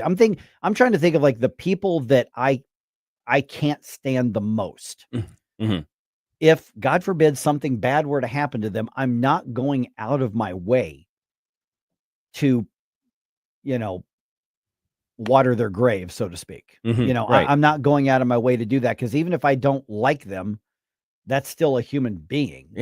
And if I don't like them and think there's something deficient about them, then it's incumbent on me to be better. So these protesters talking about fascism and hate and trans and all this kind of stuff, they've essentially argued that children who were murdered are just collateral damage in their push for an evil ideology.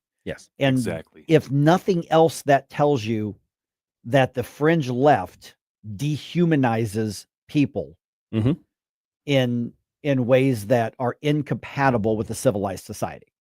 Humans are just tools. They're tools either to be used for to promote your ideology, or they're stepping stones, to walk over as you promote. your And we ideology. see hateful fringe left all the time. Oh yeah, they're everywhere.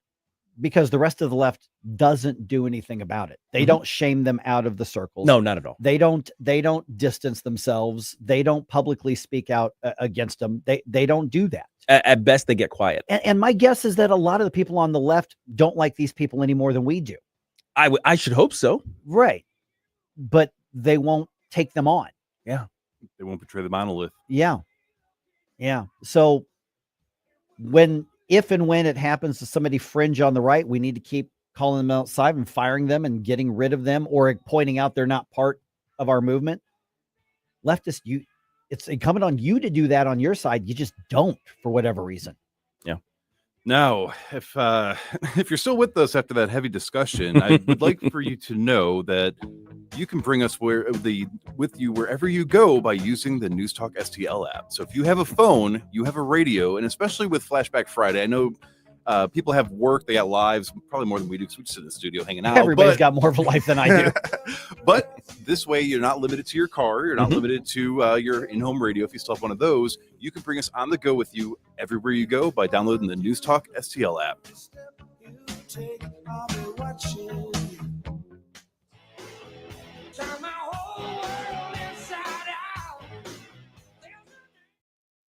101.9 and 94.1 News Talk STL, live and local. Listen to what those local folks are telling you. News Talk STL.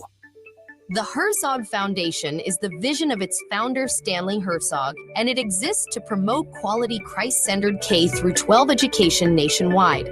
Hi, this is Chris Stegall with the Herzog Foundation. We offer a wide variety of resources relevant to today's families, including a free online publication called The Lion. The lion is one of God's most majestic creatures, symbolizing strength and courage. Named for its attributes, the Lion publication carries articles covering a wide range of topics facing American families and culture, especially related to the education of children. The Lion can be found online at readlion.com. That's READ lion.com. Sign up for The Lion at readlion.com and find dozens of must-read articles published every day. Visit readlion.com and subscribe for the weekly and daily digests so you never miss an article. Readlion.com. That's readlion.com. Just about any hunter is going to tell you that a bad day hunting is better than a good day at work. You've heard that a lot. And that's because going outdoors, man, going hunting, whether it's dove, turkey, deer, you name it, that is a lifestyle. And for those who love that, you want to do it right. And if you're going to do it right, then you got to talk to my friends at Whistle Pig. Mike Ferguson here for Whistle Pig Outdoors. The website, let me give it to you right now, whistlepigoutdoors.com. They are in Troy, and I am telling you, whether you need decoys for maybe duck season or any waterfowl season, you need calls, blinds, you name it, ammo, they've got it. Waders, they've got it, and they've got the good stuff. They only work with high quality. Why? Because this family-owned business, they are hunters too. They are outdoorsmen as well. They are passionate about this. They live the lifestyle. There is a reason people come from really hundreds of miles around the Midwest to go to Whistle Pig Outdoors in Troy. Find out why. Go give them a visit. Tell them Mike was talking about them on the radio. Go to whistlepigoutdoors.com. And if you are looking for everything from audio box, I mean, they've got that. They've also got, like I said, the boots, the waders, particularly those of you who hunt with archery, with bows. Bows, you've got the crossbows, you've got the traditional bows. Bring yours in. They've got an in-house expert who's going to tweak it and customize it to your settings. Or if you want to get started or you want to upgrade, Whistle Pig Outdoors are the experts you need to talk to. Give them a visit in Troy or go to whistlepigoutdoors.com. You can join in the mission to remember our fallen heroes, honor those who currently serve and their families, and teach younger generations about the value of freedom. A $17 donation to Wreaths Across America sponsors a fresh balsam remembrance wreath. These wreaths have become a symbol of America's respect for those who have served and no longer walk with us. Sponsor a wreath today. Visit wreathsacrossamerica.org or call 877-385-9504. This hour of Mike Ferguson in the Morning is brought to you by Stifel. Request a portfolio review from your Stifel financial advisor at stifel.com. That's STIFEL.com.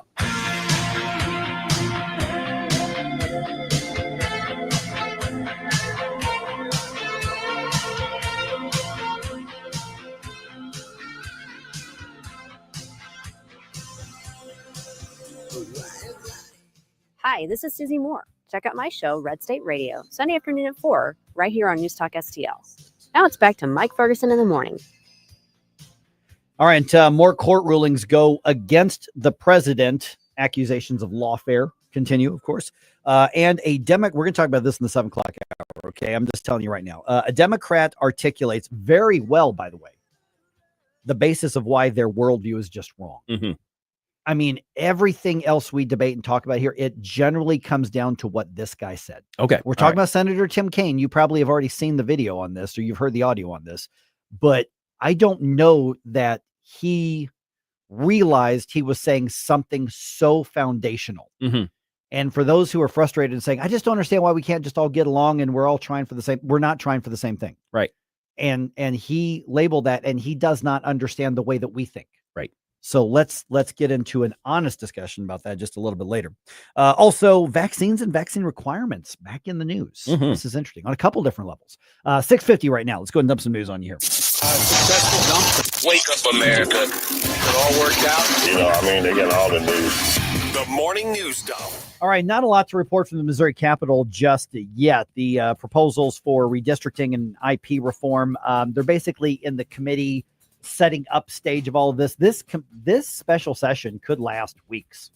We're looking at a longer drawn out process on that. The NAACP is now suing to try to stop this redistricting from happening. Yeah, probably not going to. I don't think it's going anywhere because they actually haven't approved any redistricting, but the NAACP is suing as this. So when we have more, we will bring you more, and we'll touch on it a little more in depth in just a bit. All right, President Trump gets another legal setback, this time in his effort to have expedited deportations. Here's the story. A federal appeals court ruled the president cannot use an 18th century wartime law to deport people accused of membership in a Venezuelan gang. The Fifth U.S. Circuit Court of Appeals is one of the most conservative federal appeals courts in the country, and it said the Alien Enemies Act of 1798 was not intended to be used against gangs. The ruling blocks a signature administration initiative, and the case is likely headed for the Supreme Court. Greg Clugston, the White House. And in a different case, another judge ruled against the administration's withholding of over $2 billion in funding for Harvard University.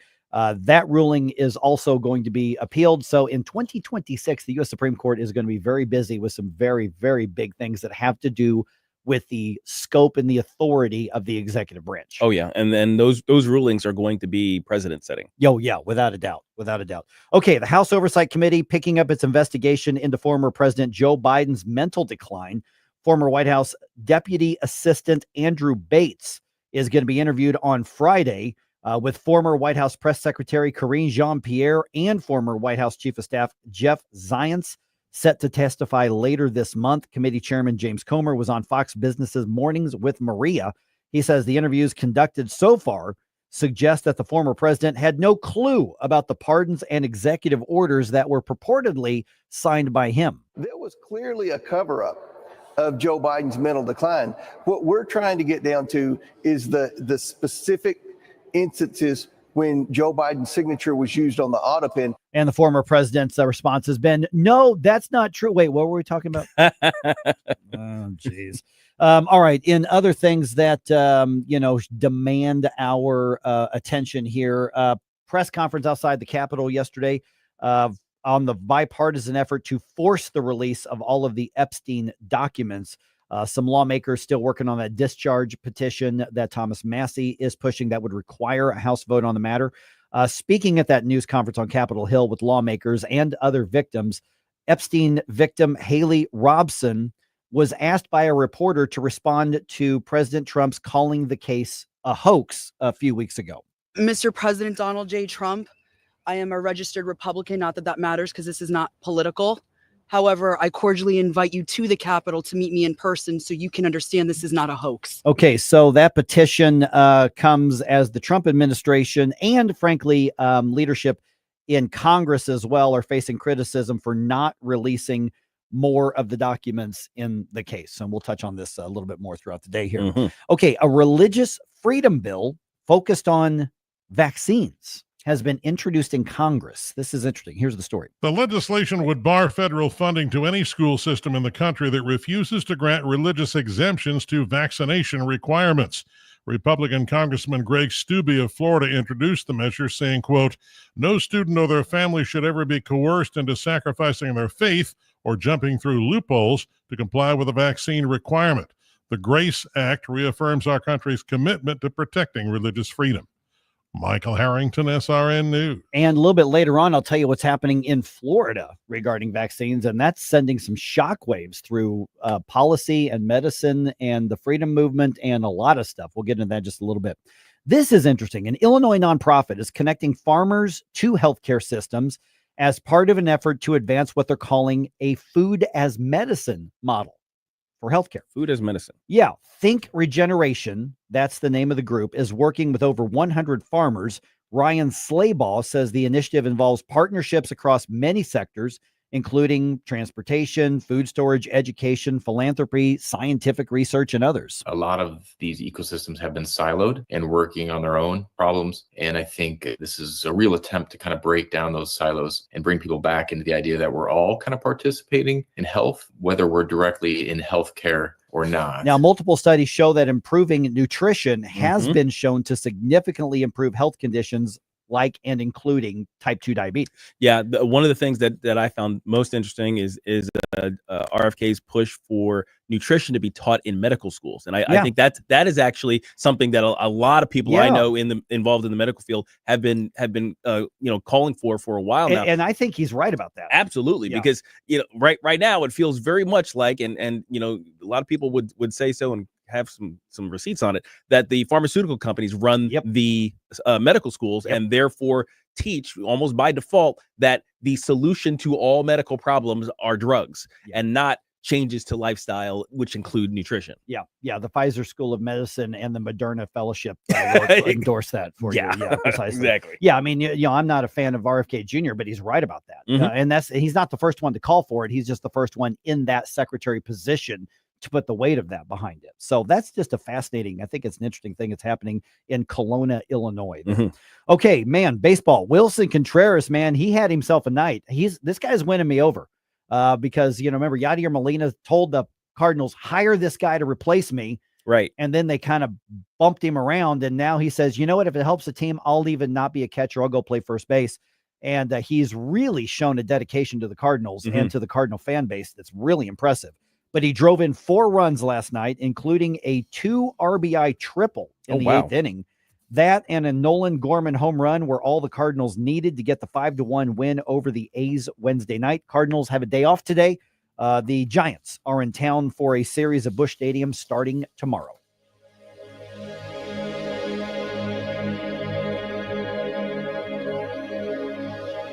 Big things always happening at The Hideout. Tim Jones here with a reminder. The Hideout is famous for the Sunset Patio, 50 big screen TVs, live music, special events, and of course, the food. The Hideout in High Ridge features the best handcrafted burgers around, the signature Sunset Dip, Dave's Delicious Chili. See for yourself why The Hideout is the stop for lunch, dinner, or their famous happy hour on the Sunset Patio. Check it all out. HideoutSportsBar.com, Hideout Sports Bar on Facebook. See it for yourself, 3367 High Ridge Boulevard. I'll see you at The Hideout. Hi, I'm Helene Tobler, culinary nutritionist at Body of Health Direct Primary Care. Here we do practical wellness. Dr. Randy and I have a common sense approach to healthcare. My passion is helping our members enjoy better nutrition because food is medicine. We approach problems with a lifestyle foundation and cutting-edge medical tool chest. At Body of Health, it's about being your healthiest you. If you want to experience healthcare the way it ought to be, schedule a discovery call today at bodyofhealth.com. That's bodyofhealth.com.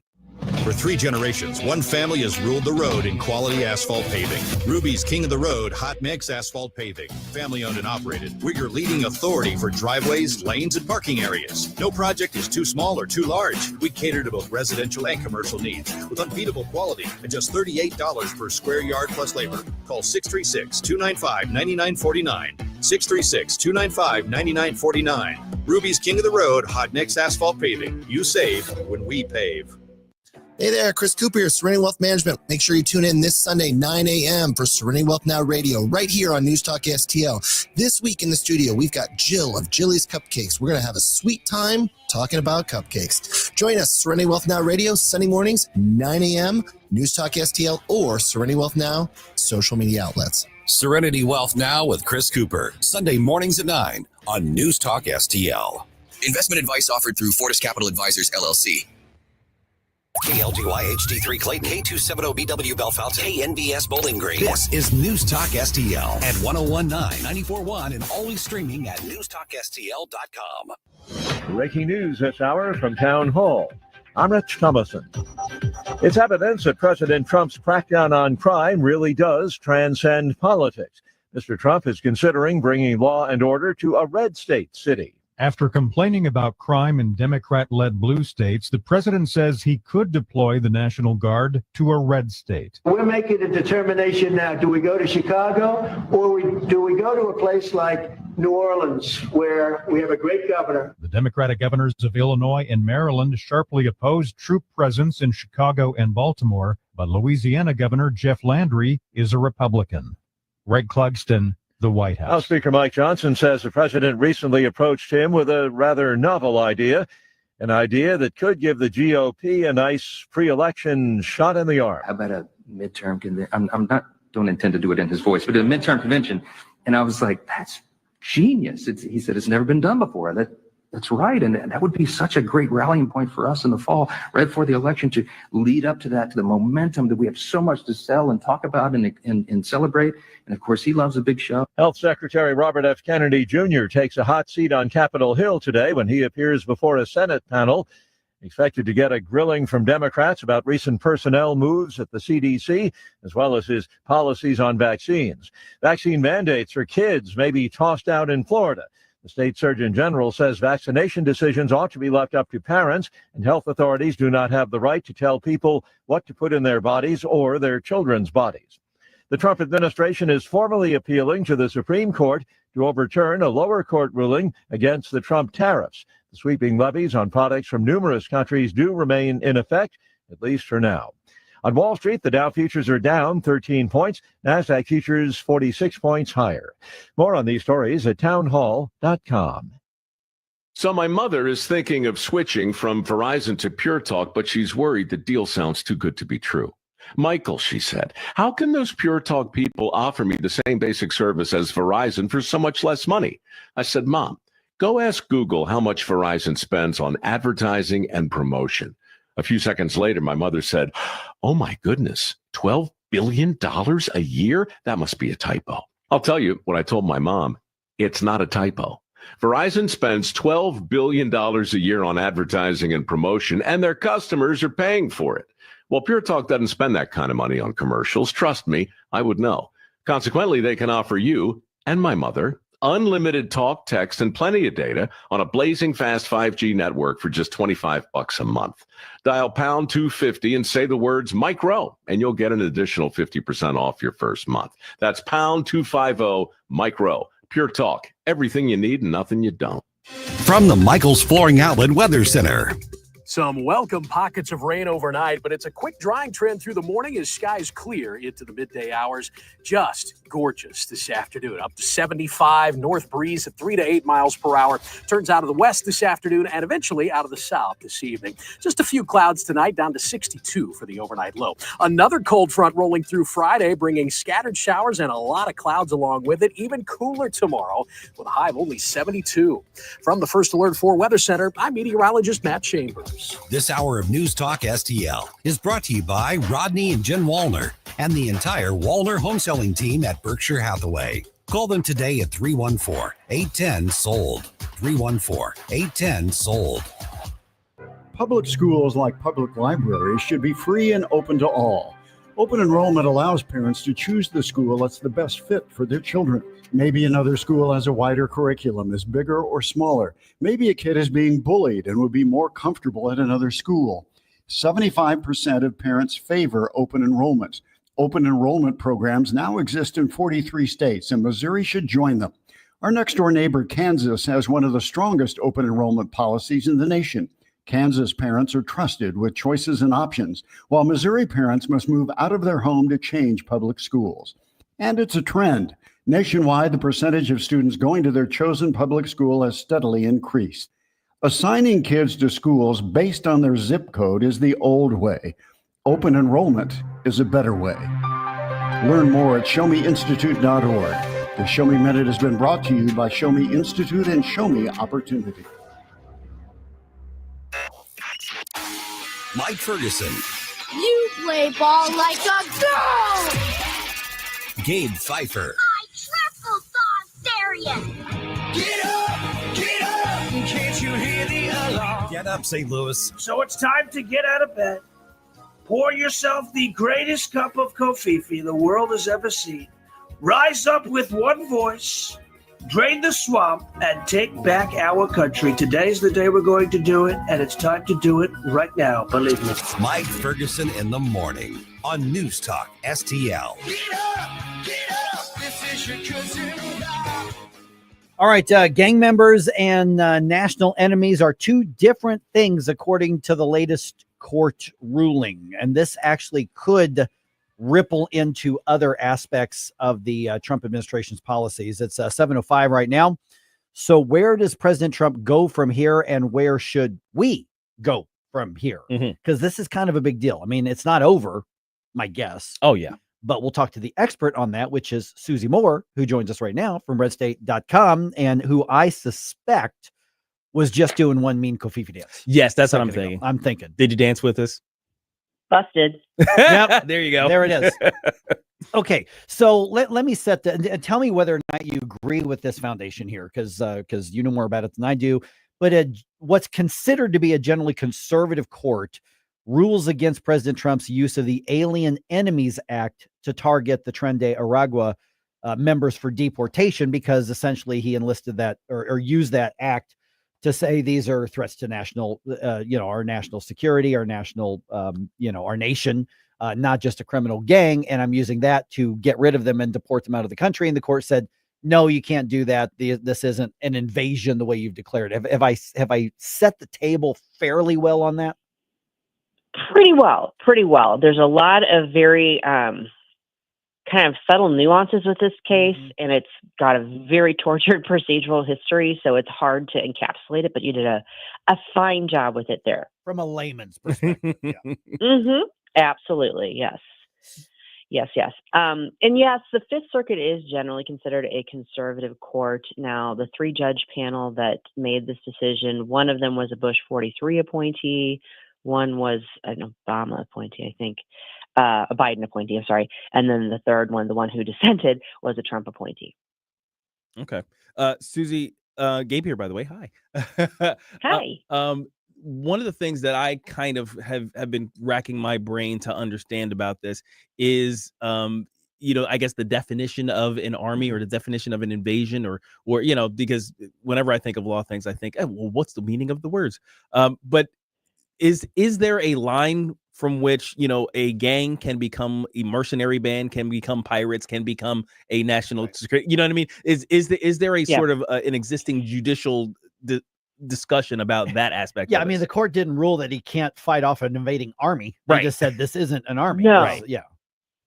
Well, so it's a very good question. And actually, the majority opinion does spend a good portion of its decision, looking at historically an interpretation of the statute and how those phrases are used.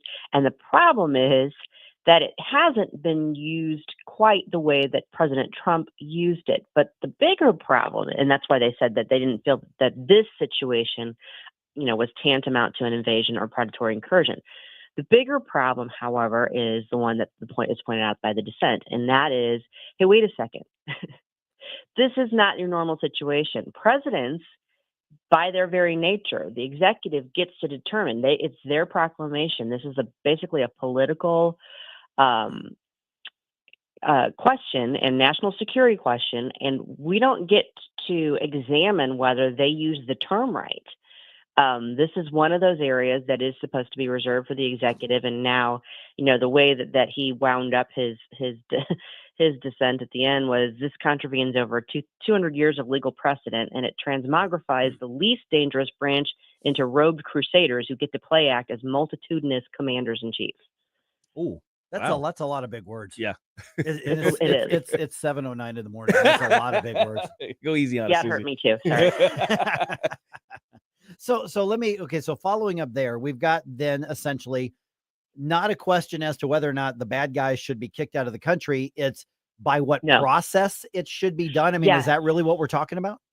That is exactly what we're talking about. And in fact, the majority makes that point in their opinion when they said our injunction solely applies to the use of the AEA, does not impede the use of any other statute or authority for removing foreign terrorists. So it's basically like, you got to go a different direction. You got to go a different way. Not that you can't do this, but you got to do it a different way. And and maybe we're splitting hairs on this here but this has a lot to do with the president's claiming and assuming a lot of executive power. And that's where we're fighting on all this. Is it a matter of declaring something terrorist versus, I don't mean to downplay it, but just criminal? I mean, are we talking about those definitions? I mean, this could spill over into the U.S. Blowing up that boat coming into the U.S. and international waters. They're saying same gang here, Tren de Aragua, but they say they were bringing in precursor drugs. They were going to smuggle them into the U.S. And so we took out the threat. And I suspect we're probably going to have some legal wrangling over that as well. That's kind of similar. Possibly. I mean, there's obviously some overlap, but the court wasn't saying that he couldn't declare them a foreign terrorist organization. They were saying that this wasn't a predatory incursion. So, I mean, it does seem like splitting hairs. Yeah. And the court certainly wasn't weighing in again and made the point that it wasn't saying that the president didn't have the authority under other statutes and by other means to remove people that fall into this category. They were just saying you don't just get to proclaim it via the AEA and do it this way in one fell swoop. So those guys are going to be, well, I think they're already, those particular guys, the ones that initially brought it, are already out of the United States. This is about them, petitioning to be brought back. And then there were people that were what they referred to as a putative class, like there were other people that this could apply to. One way or another, those people are going to be removed from the United States. The question is, can it be done in this sort of more efficient, broad way that the president attempted to do when he issued the proclamation in March, or does it have to go through some other hoops that get jumped through by under the INA? Okay, so that's where my question is right now. Is it what is the I guess the functional difference between kicking them out using the AEA versus we've adjudicated that you're here illegally and now it's time to go home? How different is the process? Efficiency. So in the first instance, he was able to take 200, 300 people and say, park them on planes and get them out of here. Under the INA, you're talking about individual determinations and going through the Immigration Naturalization Court, and individualized hearings, giving each one that opportunity to be heard about whether or not there's another reason why they shouldn't be removed, or whether they actually meet the definition of the people being removed. So it just complicates the process. We're visiting with Susie Moore from RedState. So did the court get any of this right? I mean, are there adjustments the president should be making in order to take on the bad guys, but still do it the right way? Because for a lot of people, he's identified the bad guys. We want to get rid of the bad guys. He's getting rid of the bad guys. Why are the courts getting in the way?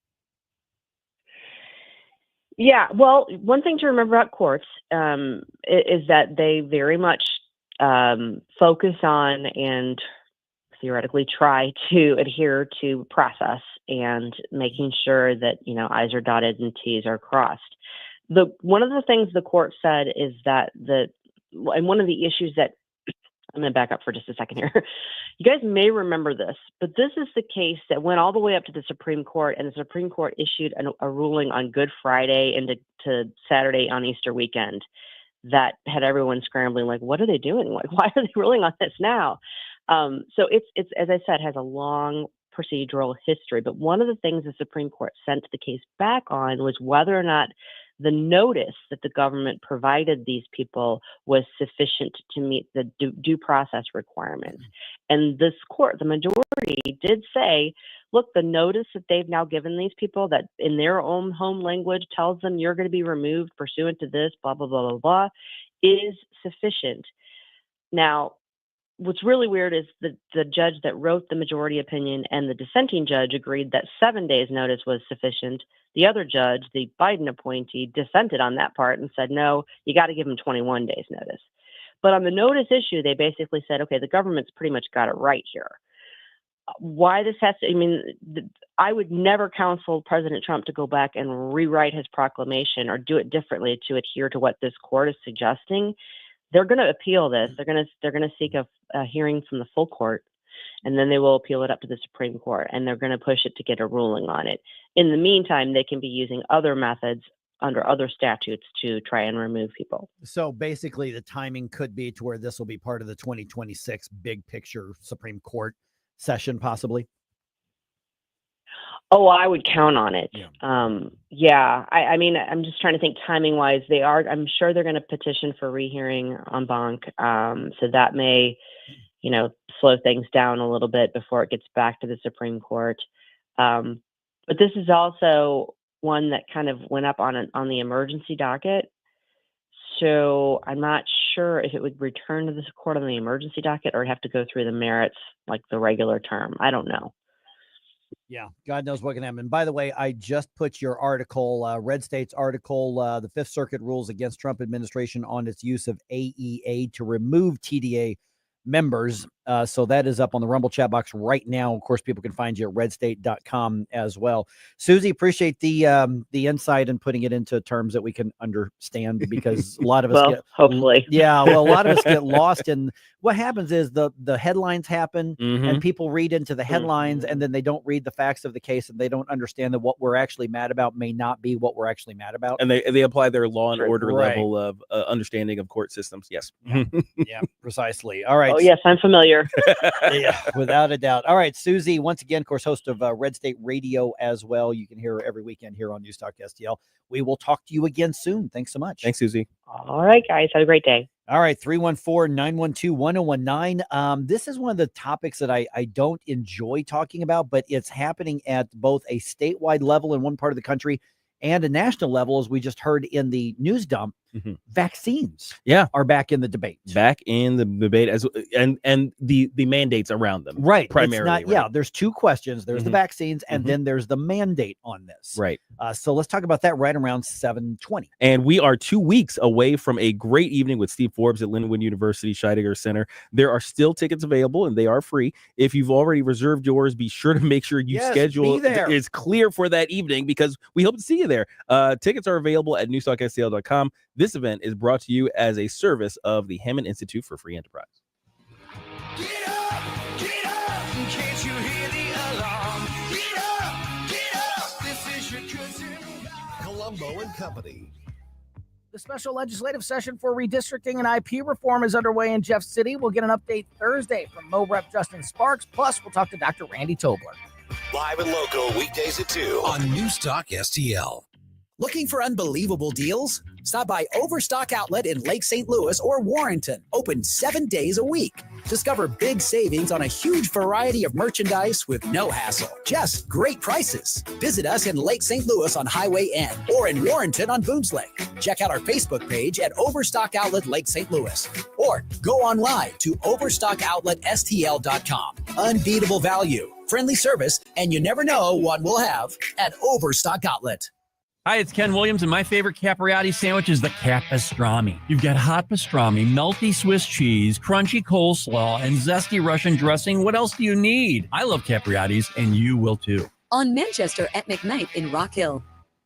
Hey, St. Louis golfers, looking for a new golfing experience? Sugar Creek Golf Course was voted the most popular golf course in St. Louis. Book your tee time today at sugarcreekgolfcourse.com and join the fastest growing golf community in town, sugarcreekgolfcourse.com. I'm Dr. TJ, owner of the Institute of Natural Health, co-owner of Optimal Nutraceuticals, and the host of Wellness One. Wellness One is designed to cut through the nonsense and provide you common sense science-based information regarding health and wellness. On the show, we discuss topics like thyroid health, gut health, hormone optimization, and many others. Our show airs Saturdays at 10 a.m. and 2 p.m. and Sundays at 11 a.m. and 3 p.m. right here on Newstalk STL. And you can visit us at inhstl.com. That's inhstl.com. Attention off-road enthusiasts. Iron Bear Customs has the strongest bumpers on the planet. Plus, brush guards, lift kits, and custom cages for all vehicles. Visit ironbearcustoms.com and mention Newstalk STL for 10% off. Iron Bear Customs, built tough for the toughest terrain. Discover Patriot Powder Coating, your family-owned specialist in Pacific. From small jobs to big projects, we got you covered. Visit our showroom or call 636-551-0377. Mention Newstalk STL for 10% off. This is so stupid. St. Louis's. Okay, I'm hanging up on you now. Place to talk. Newstalk STL.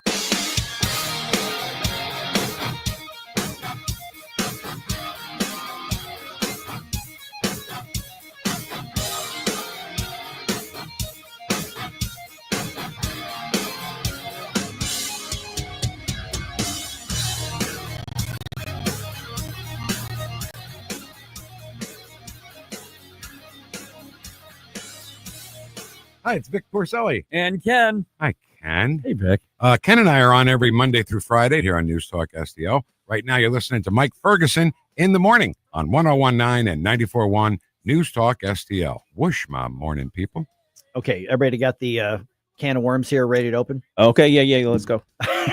Here is our daily coffee clutch here. Okay, so Florida apparently is about to become the first state to get rid of all vaccine mandates. There they go. All right. Let's go. Let's talk about it. And we're talking about all of them. Yes. We're even talking about the ones that have been around for, some vaccines have been around for over a century. Yeah, like polio. And polio, measles. Measles, MMR, all those sorts of things. We're not just talking about the experimental COVID stuff. Mm-hmm. Okay. So is this one of the ultimate freedom questions? We're going to get to that here in just a minute. 314-912-1019. Or obviously send us notes on social media or through the app or whatever. Real quick here before I get to that. We don't have much to report on the special session coming up. State Representative Jim Murphy is going to update us on the whole thing tomorrow. But other than that, this week's stuff is more of a prelim than the actual debates. So like committee hearings and scheduling and stuff like that. Right. I actually saw a state representative that was in here yesterday. And a lot of people were saying, well, wait a minute. Why are they back? Shouldn't they be at the Capitol? Well, not really, because they may not have anything actually scheduled just yet on that. So I have a feeling next week and the week after that are going to be pretty intense on the redistricting and the initiative petition. But this is probably going to end up being more of a mini session than a special session. Right. Yeah. Because they're going to come in very prepared. I think everybody's votes are almost everyone's votes are already going to be essentially logged or understood when they get there. So I saw a couple TV reports last night and today, and they're basically trying to fill in the time.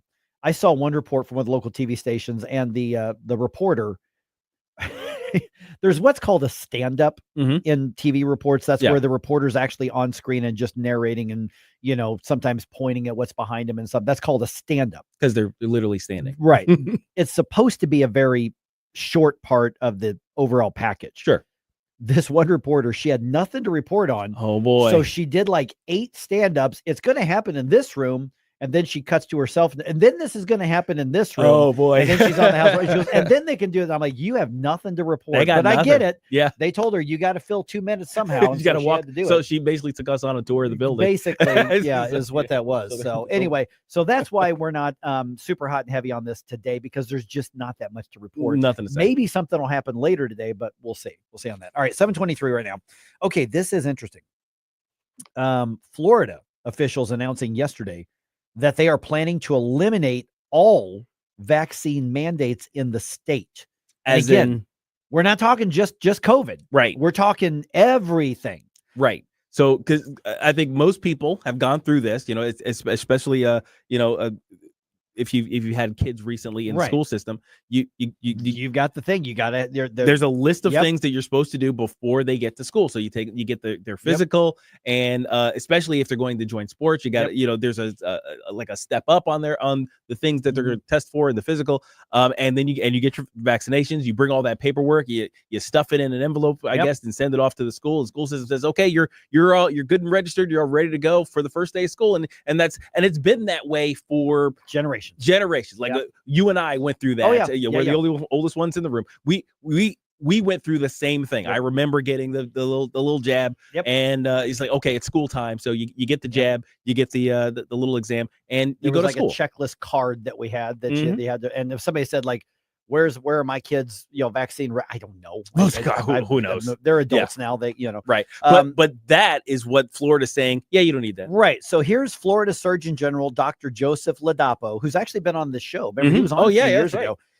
He says he believes the government should not be deciding what people do here. This is interesting. What you put into your body is because of your relationship with your body and your God. I don't have that right.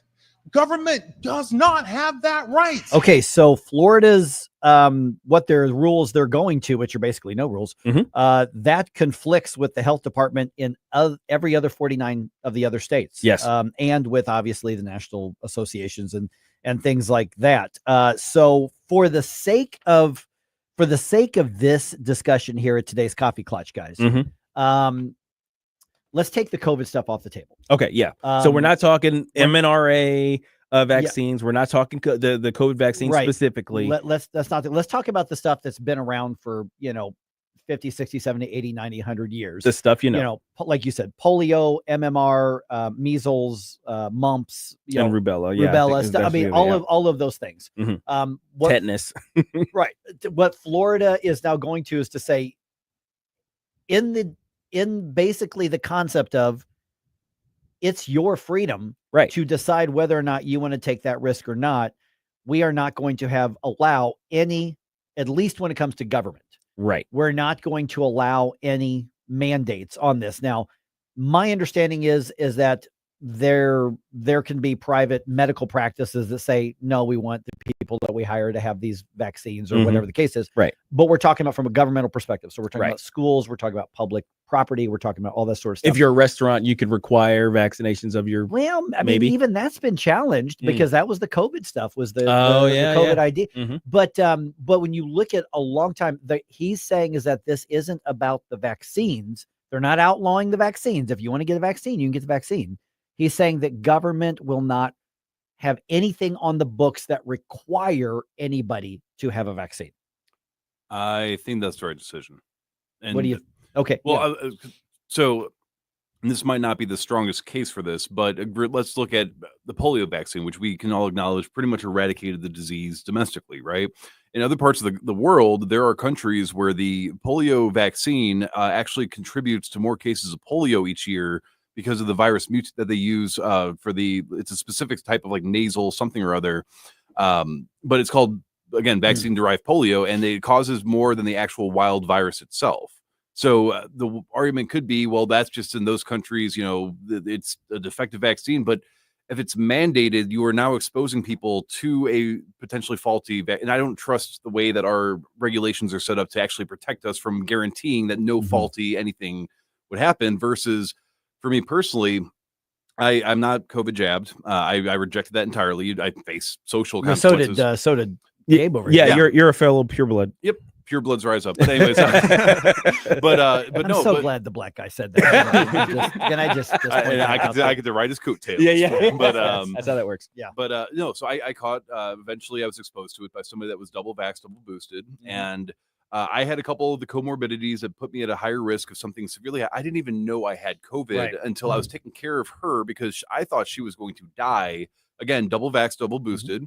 And she was like, well, you've been taking care of me and, you're not really expressing anything, but like maybe you should get tested just in case. I got tested and, 3 days in a row, I tested positive. And then the final day I tested. But you never felt the symptoms. Not even a run. Because it's assumed that half the people who had it had no symptoms. Yep.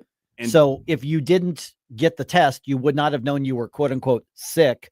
And that just, shows how we overreacted that. But let's look at the basic stuff, the stuff that you were talking about with our kids. Yes. The argument has been, but you're not allowed to put the other kids at risk. This is for public health. Right. And that really wasn't questioned until recently when the government overstepped so horribly arguing public health.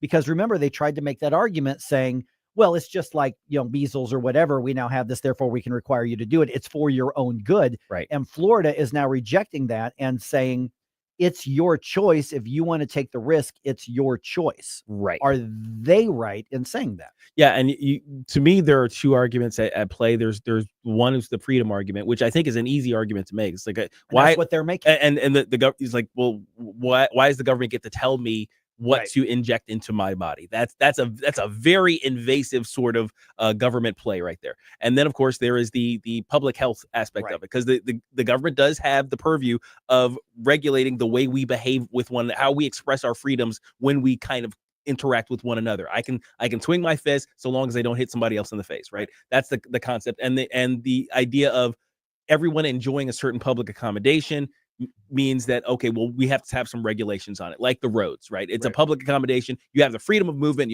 But you can't go 100 miles an hour when you're in the residential area. Yeah, and we want you to have insurance just in case something happens. Right. So it's those two arguments that are butting heads right now. So Dr. Ladapo did not argue that you should not be vaccinated. Right. That wasn't what he was saying. He did not say that. And that's what you're going to hear a lot on the social media and in national media, is that they're getting rid of all vaccine. That's not what they're doing. Right. They're saying you have the freedom to say no if that's what you want to do. Mm-hmm. And so this is going to bring this entire thing back up into the public consciousness on this. Now, we do have our good friend Steve, who actually has a little bit of medical background, and he's got a few thoughts on this. Okay, then Steve, we're up against the information segment. Can you keep it real concise? Because otherwise we can do it right on the flip side of Larry Connor's commentary. I can hold off. Yeah, let's do that. Let's do that. Let's go ahead and let's do it and get to that. Because then after we get Steve's thoughts, this rolls really well into the big argument over the basis of our freedoms in the first place, and what Senator Tim Kaine had. Yeah, that Democrat, he said it out loud, and he was at least honest about the leftist worldview. At 7:35, a little after we talked to Steve, as we'll dig down to what this all is really about.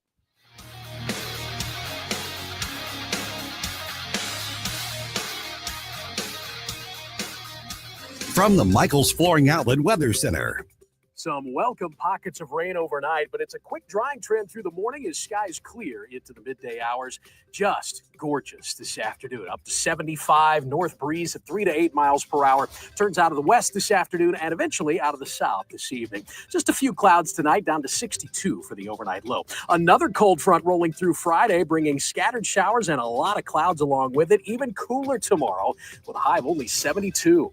From the First Alert 4 Weather Center, I'm meteorologist Matt Chambers. John Beal knows that right after a hailstorm, new roofing companies start popping up everywhere. But the Small Business Administration reports 96% of them go out of business within the first 5 years. So how good is that warranty? John Beal started in the roofing business, helping his granddad and his dad.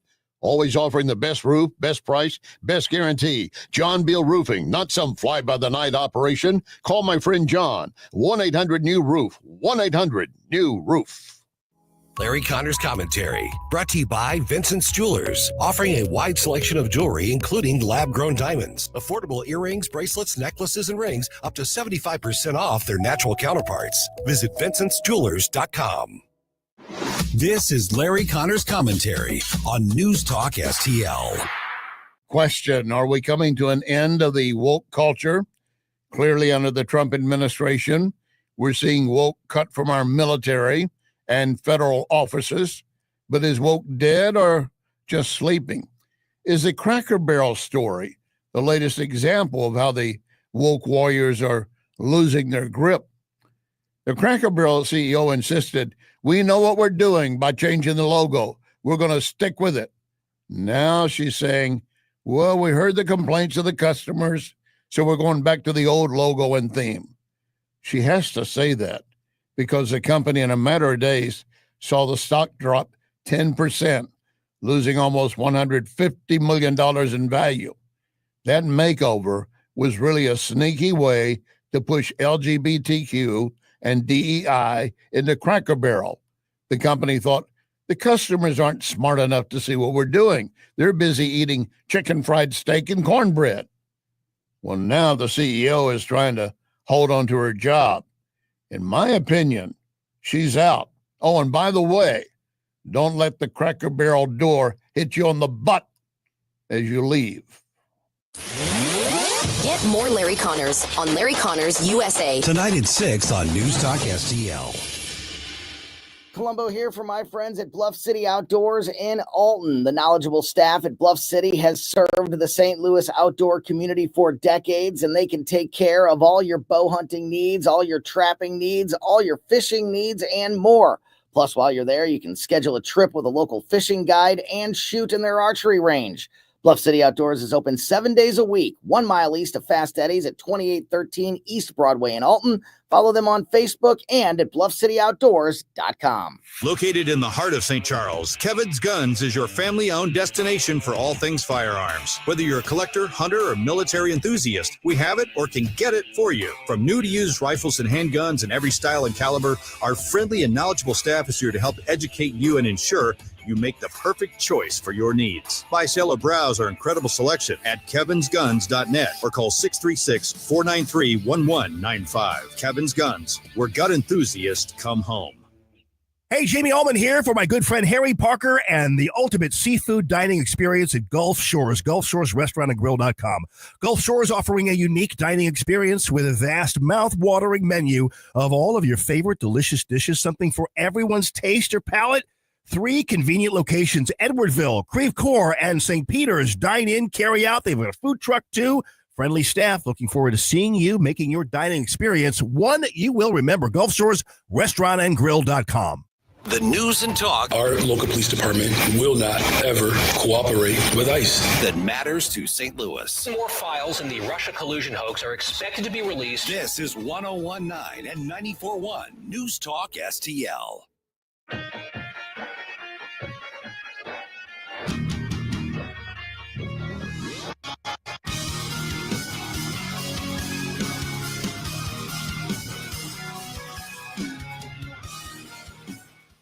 Hi, this is Jefferson County Councilman Billy Crow with a reminder to check out our new show, Jeffco Patriot Radio, this and every Sunday at high noon. Now, back to the Mike Ferguson in the Morning Show. All right, name pretty much any debated, divisive, controversial issue. Politics, policy, like what we were just talking about here, right now regarding Florida saying we're going to get rid of all mandates for any and all vaccines. Right. Most of the time, what we're really talking about is the role that government has or should have or should not have. That's really what we're talking about. Yeah. Because Florida making that announcement, to some people, it's about the vaccines.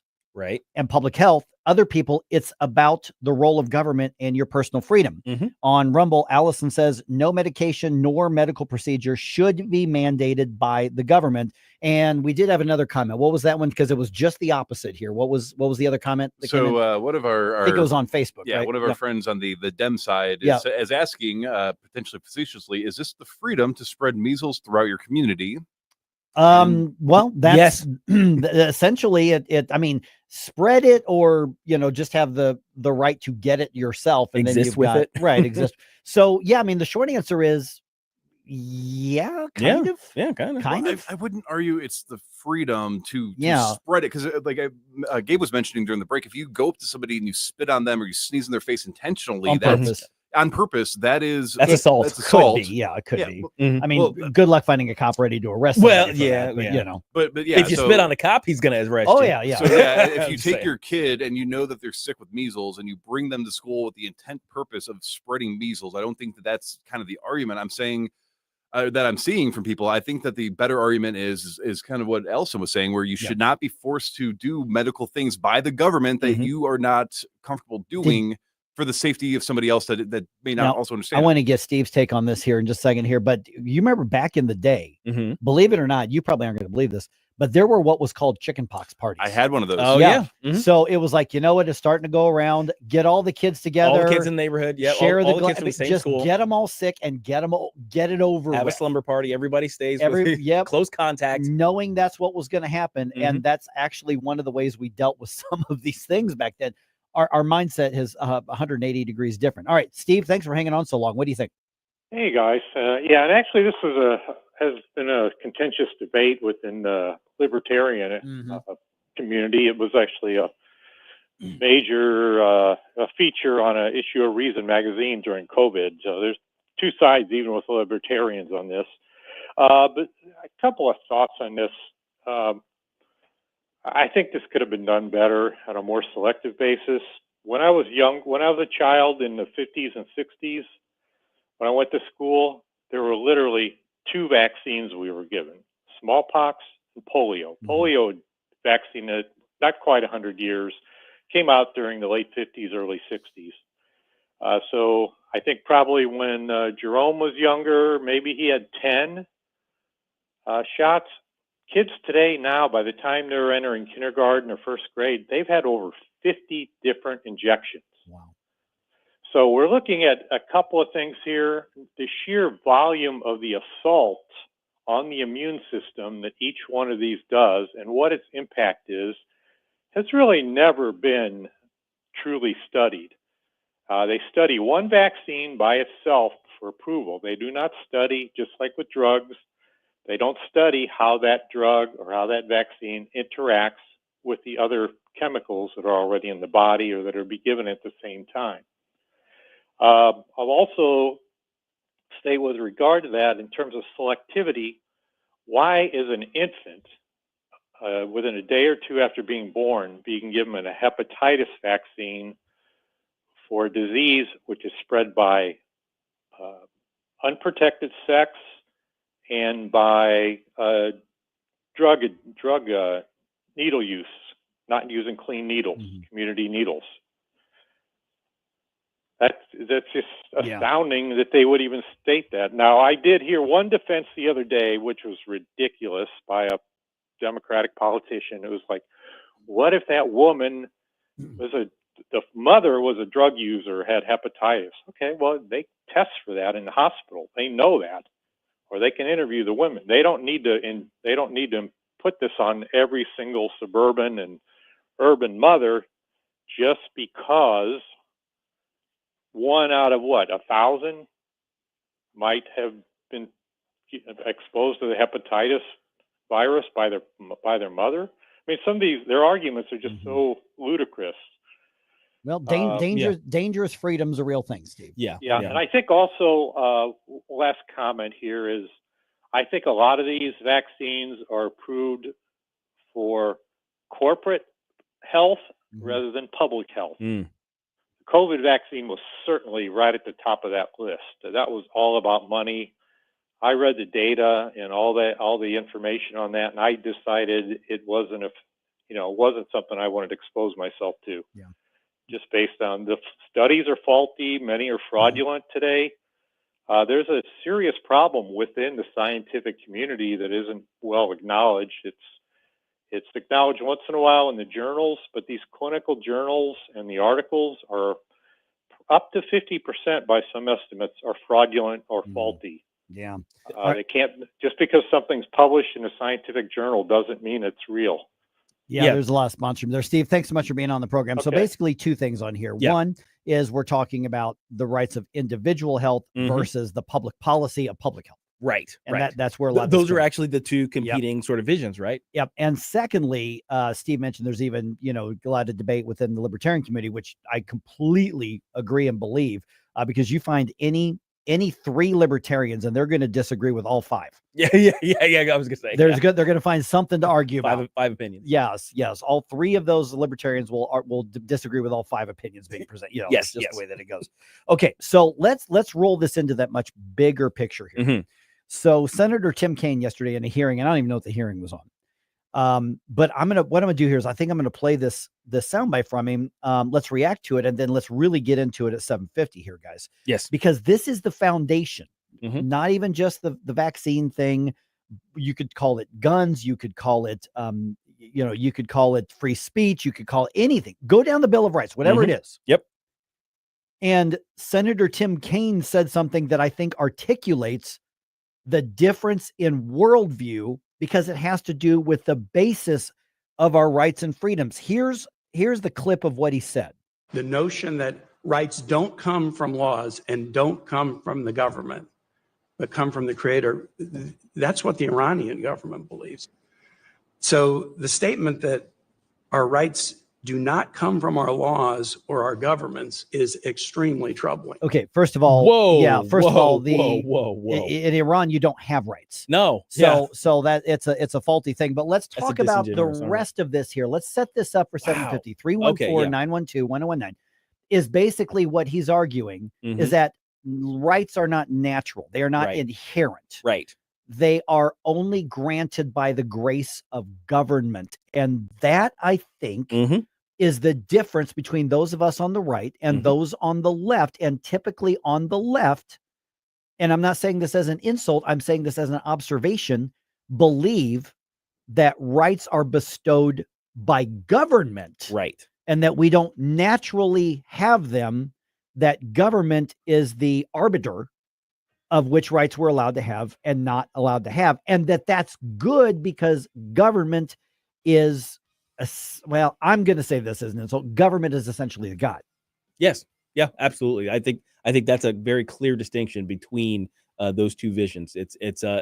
There's a God who kind of underpins a government, or government is God. Those are the two visions. Did you notice his posture and everything changed when I played that soundbite? like, bro, I got real defensive real quick. Yes. It's like, whoa. It's like, we're talking about the big thing, like the really big things. Sorry, let me relax. Oh, man. Woosah. And if you need some help woosahing, just remember, tomorrow is Flashback Friday, which means today is the deadline to get your requests in. And this week's theme, I want to go a little bit more feel good, a little bit more nostalgic. So any song that you have that you can just vibe with and kind of feel good listening to, or that you have a very nostalgic, happy memory with. Not everything has to stump Mike. So go ahead. We already have a lot of really good requests, but get yours in as soon as possible. Jerome at NewsTalkSTL, or you can contact me on X at Producer Jerome and send them to me that way. Jamie Allman here, tossing and turning over retirement worries. You're not alone. 3 out of 4 Americans share your concern about having enough saved. But here's the thing. A comfortable retirement isn't out of reach, even if you're planning for 30 or 40 years ahead. Every day, Jeff Portman from the Gemini Wealth Group helps people avoid the critical mistakes that can derail their retirement. Build your path to financial confidence. Visit GeminiWealthGroup.com or call Jeff directly at 314-888-0123. Securities and advisory services offered through LPL Financial, a registered investment advisor. Member FINRA SIPC. Hi, Kirk Hilsinger here, and I'm the new chairman of the St. Louis Republican Central Committee. I invite you to our meetings that take place the first Thursday of every month at 3710 Hampton Avenue. You can stay connected with us to learn more about how you can get involved, make your voice heard, and contribute to our shared goals. Together, we can make a difference in the city of St. Louis and the state of Missouri. For more info, visit our new website at stl-gop.com. That's stl-gop.com. Paid for by St. Louis City Republican PAC. Curtis Farber, Treasurer. Larry Connors here. Is your home ready for the chilly months ahead? Renewal by Andersen has a buy one, get one 50% off window event. And if you qualify, 18 months, no payments, 0 interest. Not sure if it's the right time? Renewal makes it easy. No obligation window inspection. Just find out what new windows might cost when you're ready. No pressure, no hassle.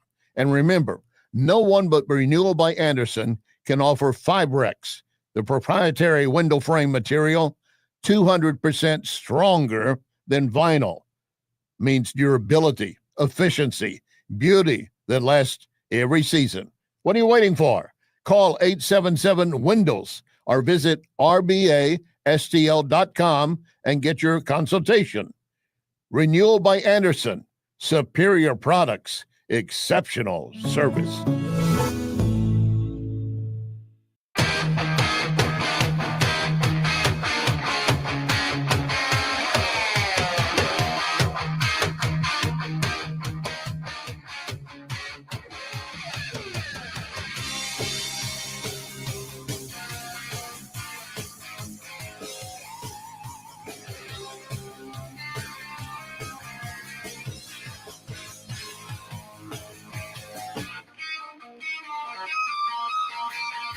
Love the music you hear on the morning show? Check out Mike's morning music playlist at newstalkstl.com.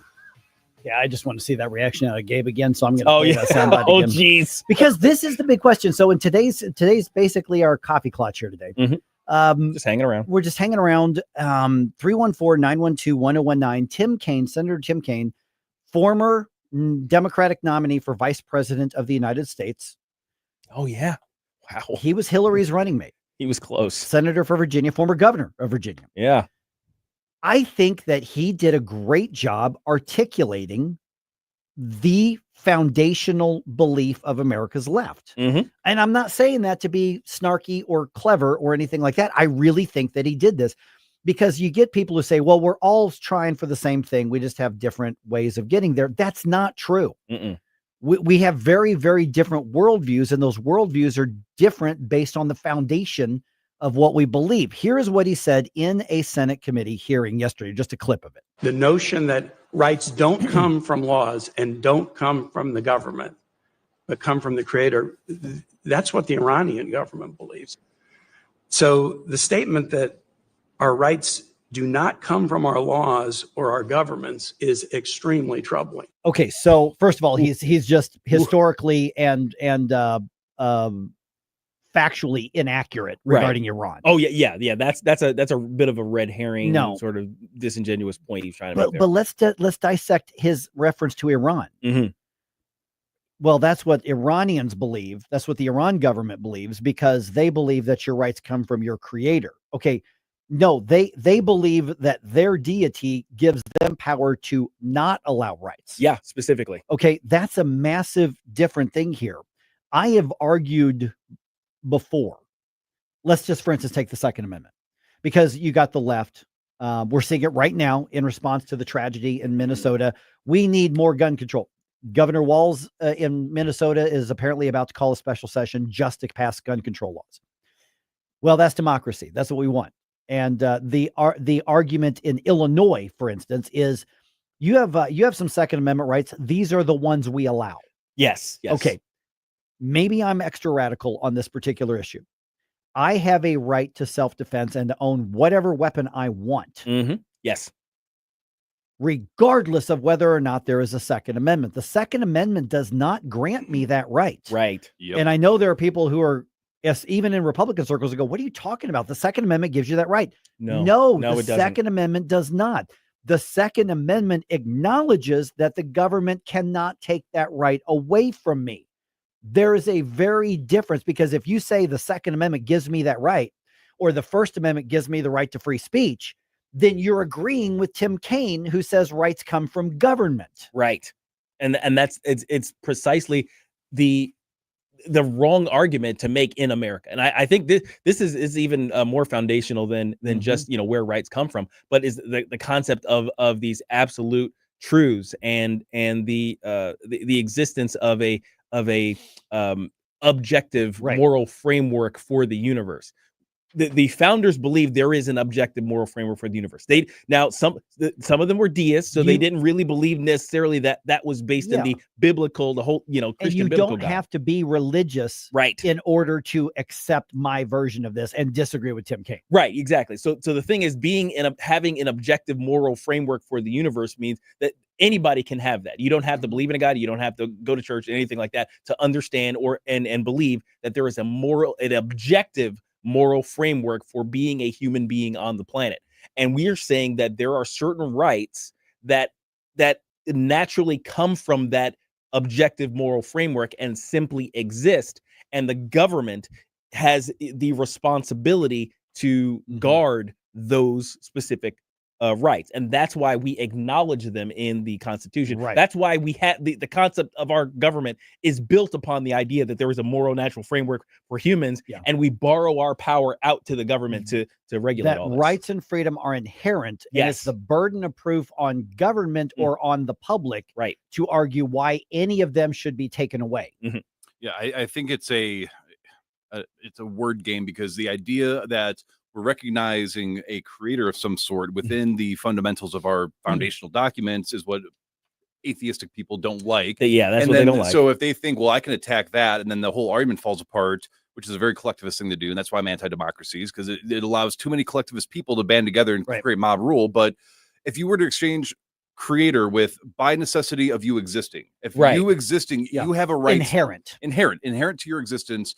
You have a right, let's say, to life. You have the nobody has the right to come and murder you, right? Without any sort of there has to be the most extreme justifications possibly imaginable for that to be even considered somewhat justifiable, right? Yeah. Same thing with self-defense. Same thing with deciding what you put in your body. Same thing with saying what you think and feel. So it's just interesting how it's always rights for us. We should have the rights to say what we want, but you can't, because that hurts us. You can't, we should be able to have all the guns on our side to enforce what we want on you guys, but you guys can't do that because you guys are the bad guys. We're the anti-bad guys. You guys are the bad guys. It just makes so much sense. And I don't get why that works on so many people. It makes so much sense, understanding this as the basis for leftist worldview, to see how they come to the conclusions they do. When they say things like, if the government is the one that gives out these rights, their quest for absolute government power makes sense. They're like, well, we're the smart ones, right? We're the ones who would best serve the public by making sure everyone has the rights that we think they should have, and therefore our acquisitions of power are justified. Even if it requires gerrymandering, even if it requires cheating in elections, even if it requires completely lying about what our opponents are doing and what we're doing. If we can accumulate enough power, we can set this thing right by taking over the levers of power of government and telling everybody what their rights need to be. If rights come from government and come from laws, if you accept that, then you must accept the following statement: rights do not exist. Yep. Only permissions. Yes. If rights come from government, then rights don't really exist. They're just granted and can be taken away. Therefore, they are permissions. If rights are God-given and they are inherent and they are human rights, objective, and government is mandated to acknowledge them, then you acknowledge that we have human, civil, individual rights and freedom. Yeah. Worldview, wildly different. Yeah, and that's again the interesting thing about collectivism versus individualism is that rights exist whether or not you want to acknowledge or believe in Yes. them. Just like I don't have the right to, you have the right. If I come over there and I try to attack you, you Mhm. have the right to defend yourself. Nobody can say, we're the government, and he has the right to attack whoever he wants. Right. So it just, how do we, like, where do we go though from there? Because at some point you have to recognize you cannot have a peaceful coexistence with people that want to actively strip you of your rights. Yeah. And when we are willing to recognize their rights to express themselves, their rights to defend themselves, but they don't do that reciprocally. Honestly, oddly enough, the historical exploration of those two worldviews comes to wildly different conclusions as well. So the thing is, if you believe rights come from government, and you take that sort of as a I guess a pre-existent reality to understanding morality, then slavery was not an evil. It was simply a manifestation of the government at the time. You know, the lack of rights that people who look like me had or didn't have at the time was simply just that was what the government wanted at the time, and therefore those rights existed. So or because didn't government exist. didn't grant it. Because government didn't grant it. Right. So and when it finally changed, well, okay, I guess we'll just have to acknowledge that because the government changed its mind, I suppose. So, but if you look at it from the right-leaning framework, those human rights of those slaves pre-existed the government. Yes. And the government simply had to fall in line with reality and acknowledge those Government rights. violated those rights. Right. Yeah. Two wolves and a sheep voting on what to have for dinner.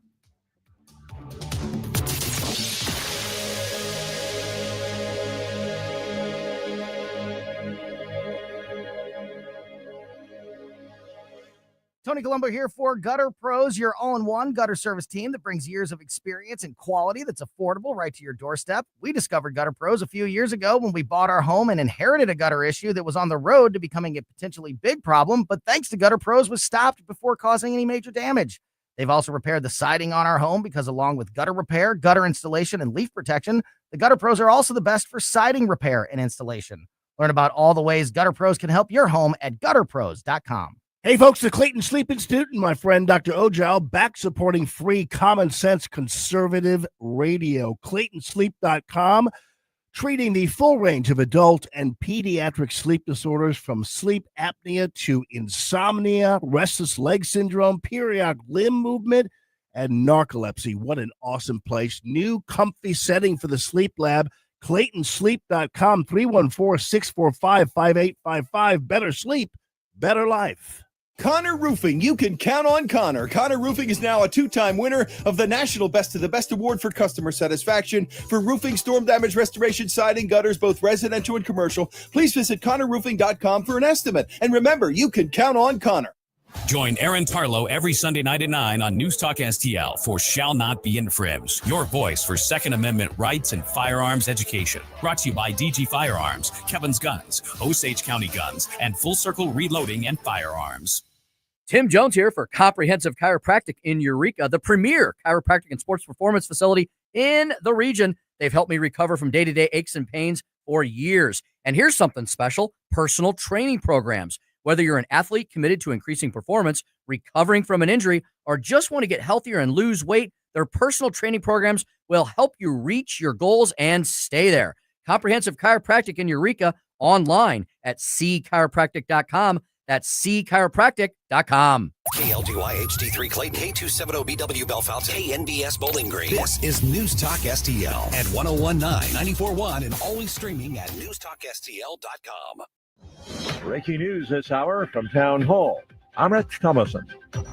Out-of-state purveyors of abortion pills could be sued by Texas residents for up to $100,000 under a bill that's received final state legislative approval. That would include drug makers, doctors prescribing the pills, and anyone who mails the medication. It's the first legislation of its kind in any state. Supporters hail it as a tool to stop medication abortions, which remain available despite being illegal in Texas. Abortion rights groups deride the measure as a bounty hunter bill, saying it would encourage private citizens to engage in a form of legalized vigilante justice. Governor Greg Abbott is an opponent of abortion and is expected to sign the bill into law. It would take effect in December, though legal challenges are likely. I'm Ben Thomas. Florida Surgeon General says the state will be doing away with childhood vaccination mandates.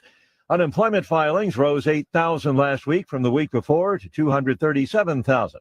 A 3-month high. It's more applications than analysts had been expecting. Hurricane Lorena is weakening, but the National Hurricane Center's Larry Kelly says that life-threatening flash floods and mudslides remain a risk along Mexico's west coast. The terrain there is obviously an impact here where you get heavy rainfall falling over that terrain, the mudslides and the rainfall slides, down the mountain. So, the concern there is, any amount of rainfall that causes that kind of flooding in those higher terrain, there's, could be life-threatening. Central California wildfires are now roughly 15% contained. A streetcar crash in Lisbon, Portugal has left 17 people dead. It appears a mechanical issue is to blame. On Wall Street, ahead of this morning's opening bell, stock futures are mixed. The Dow futures are down 11 points, while the NASDAQ futures are up 37 points. More on these stories at townhall.com. Dennis Prager here for AmFed Coin and Bullion. I've always been a strong believer in precious metals investment, and I've always been fascinated with rare coin collecting. But owning the wrong coins that only make dealers a lot of money can be catastrophic for your investment portfolio. AmFed Coin and Bullion specializes in taking people out of non-performing coin portfolios and turning them into gold, silver, or platinum bullion. They tailor a portfolio based on your goals and not what they want to sell you. You'll never experience scare tactics, misleading hype, or high-pressure sales from owner Nick Grovich and his very knowledgeable staff. They will evaluate your portfolio, show you how your coins have performed, and take the time to educate you on the ugly industry practices so that you can make an informed decision. Smart people can make very bad investments when they're under pressure and lack the facts. Call 800-221-7694. That's 800-221-7694. AmericanFederal.com. From the Michaels Flooring Outlet Weather Center. Some welcome pockets of rain overnight, but it's a quick drying trend through the morning as skies clear into the midday hours. Just gorgeous this afternoon. Up to 75, north breeze at 3 to 8 miles per hour. Turns out of the west this afternoon and eventually out of the south this evening. Just a few clouds tonight, down to 62 for the overnight low. Another cold front rolling through Friday, bringing scattered showers and a lot of clouds along with it. Even cooler tomorrow with a high of only 72. From the First Alert 4 Weather Center, I'm meteorologist Matt Chambers. This hour of News Talk STL brought to you by Chris Cooper and Serenity Wealth Management. Discover little-known strategies that could be the difference between choosing the care you deserve or having someone else decide it for you. Get a free copy of Chris's book at serenityltc.com.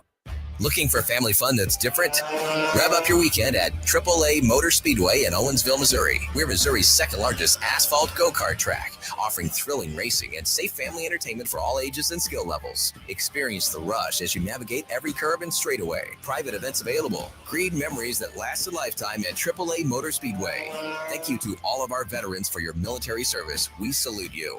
Visit AAAMotorspeedway.com and experience the rush today. Join us for the annual St. Louis County Lincoln Reagan Day Dinner on Saturday, September 27th at the River City Casino Hotel Ballroom. Hear from top Missouri state and federal officials, plus special guest federal IRS agent Joseph Ziegler, who played a key role in the Hunter Biden investigation. Enjoy dinner, networking, and a silent auction. For tickets, call Renee Artman at 314-398-6667 or email reneeartman1530@hotmail.com. Mike Ferguson. Are you pretending to be crazy? Gabe Phifer. There's something serious I have to tell you about the future. Get up! Get up! In case you hear the alarm. Get up, St. Louis. Will you guys knock it off? Mike Ferguson in the morning on News Talk STL. Get up! Get up! This is your cousin.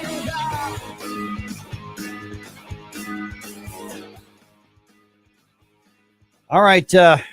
More court rulings go against the president. Going to bring you up to date on that. I know we're going to get back into this discussion over what the whole nature of our rights is. And man, that sounds really heady for a morning radio show. Yeah, sure does. But it's the foundation of everything else as well. And this vaccine thing.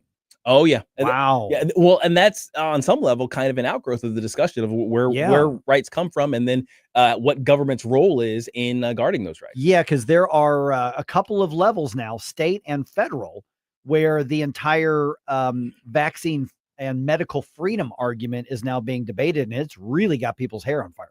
And one of our commenters made an interesting point too. The whole my body, my choice when it comes Right. to killing babies, perfectly logical to the certain people, but then my body, my choice when it comes to, I don't know, putting stuff in my body, Right. suddenly you're endangering everybody else. So So that's what's got the debate so it's foundational, whether people realize it or not. When you're arguing over medical freedom and vaccines, you may think you're arguing about the vaccine, but you're actually talking about the foundations of the question of who gets to decide on that. Right. All right, 8:06 right now. Let's dump some news on you here. The morning news dump brought to you by the Nutrition Stop. Wake up, America. It all worked out. They got all the news. The morning news dump. I think we're going to have more to report on the special session in Jefferson City by tomorrow. State Representative Jim Murphy is going to be with us. Really not much going on yet in the way of debating the redistricting or debating the initiative petition process of the reforms. There's going to be a bunch of committee meetings and scheduling and basically logistics to set up the debates happening this week. And then next week and the week after that, maybe the week after, this could drag on for a while. We're going to get a little more in-depth and hot and heavy on those policy and political debates. NAACP now filing a lawsuit, by the way, trying to stop this whole thing from happening on the redistricting. I don't think that lawsuit's going to go anywhere because what are they suing? They're trying to talk about it. You can't do that. So the NAACP basically trying to protect the 5th district for the Democrats and for Emmanuel Cleaver on that. So we'll have a little more tomorrow, but we'll have a lot more in the coming weeks. All right. President Trump gets another legal setback in his effort to expedite deportations. Here's the story. A federal appeals court ruled the president cannot use an 18th century wartime law to deport people accused of membership in a Venezuelan gang. The 5th U.S. Circuit Court of Appeals is one of the most conservative federal appeals courts in the country, and it said the Alien Enemies Act of 1798 was not intended to be used against gangs. The ruling blocks a signature administration initiative, and the case is likely headed for the Supreme Court. Greg Clugston, the White House. And a little bit ago, we spoke with RedState's Susie Moore about this. She obviously is an attorney as well. So if you want to get some more background on it, a little more in-depth into the weeds, that's going to be posted as a podcast here in the next couple of hours or so. We need to have more Susie on the show. I think so. Just saying. All right. In a different case, another judge ruled against the administration's withholding of over $2 billion in funding for Harvard University. That ruling is likely to be appealed. Basically, the court said, this denying Harvard University this $2 billion is retribution for them not addressing the things like anti-Semitism and discrimination and DEI that you wanted them to. And that's exactly what happened. Yes. The question is whether or not the administration says you don't have a right to public money without some strings attached from, the government who says we're not going to allow you to beat up the Jews anymore. Right. Yeah. I mean, I think that's clear. Yes. Yeah. Oh, good God. All right. The House Oversight Committee, it is picked up its investigation into former President Joe Biden's mental decline while he was in office.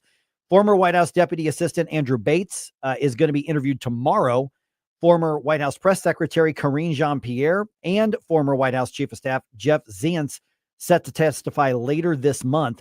Chairman James Comer was on Fox Business's Mornings with Maria, and he says the interviews that are being conducted so far show that the former president, at least at times, had no clue about the pardons and executive orders that were being signed either by him or in his name. There was clearly a cover-up of Joe Biden's mental decline.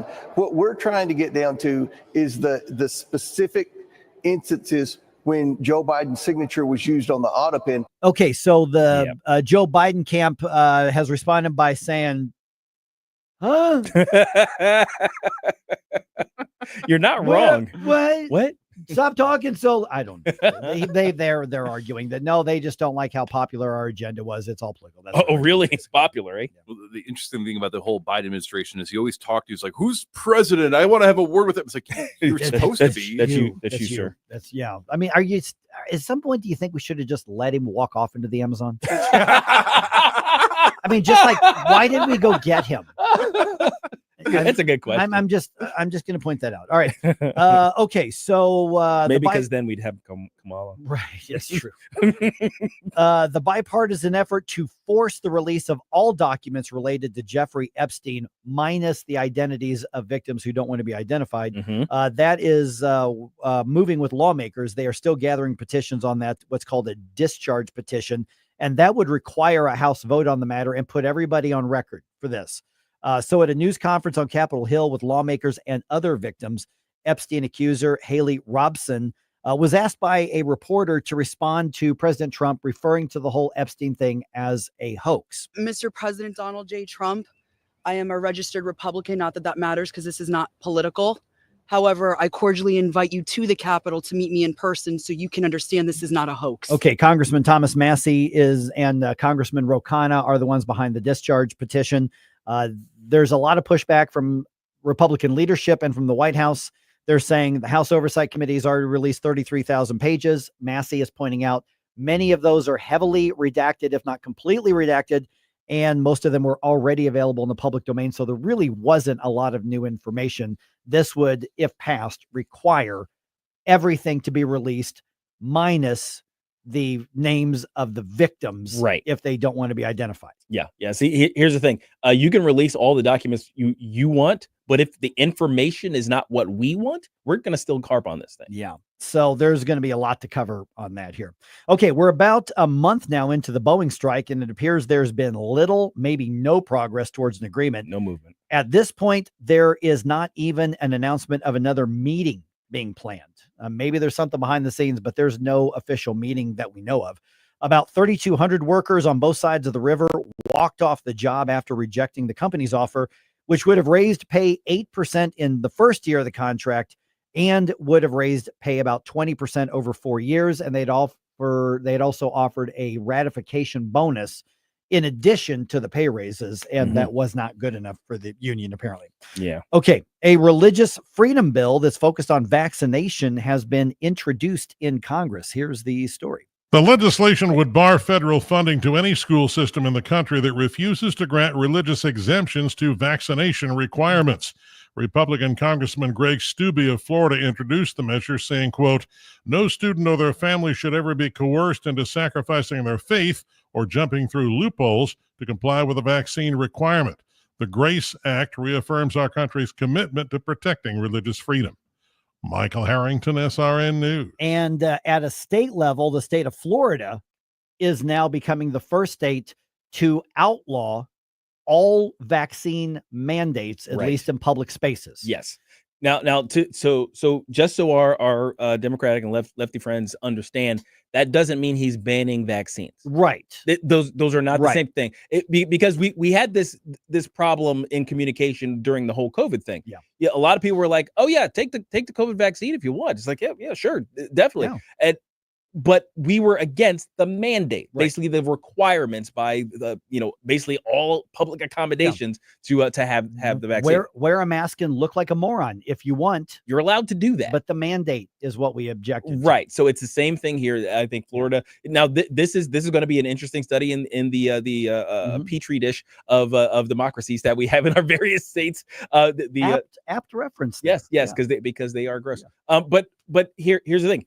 If something happens to Florida, or I'll say it this way, ultimately, Florida is going to be the grand experiment in freedom as it relates to vaccines. Now, what happens to their school system, what happens to their kids, their infection rates, everybody should be watching very closely. It's going to tell us what the actual public effect is on these things. That's why these various laboratories of democracy are very important. I think 8:35, let's jump back into that because we had a lot of people had a lot of thoughts on that.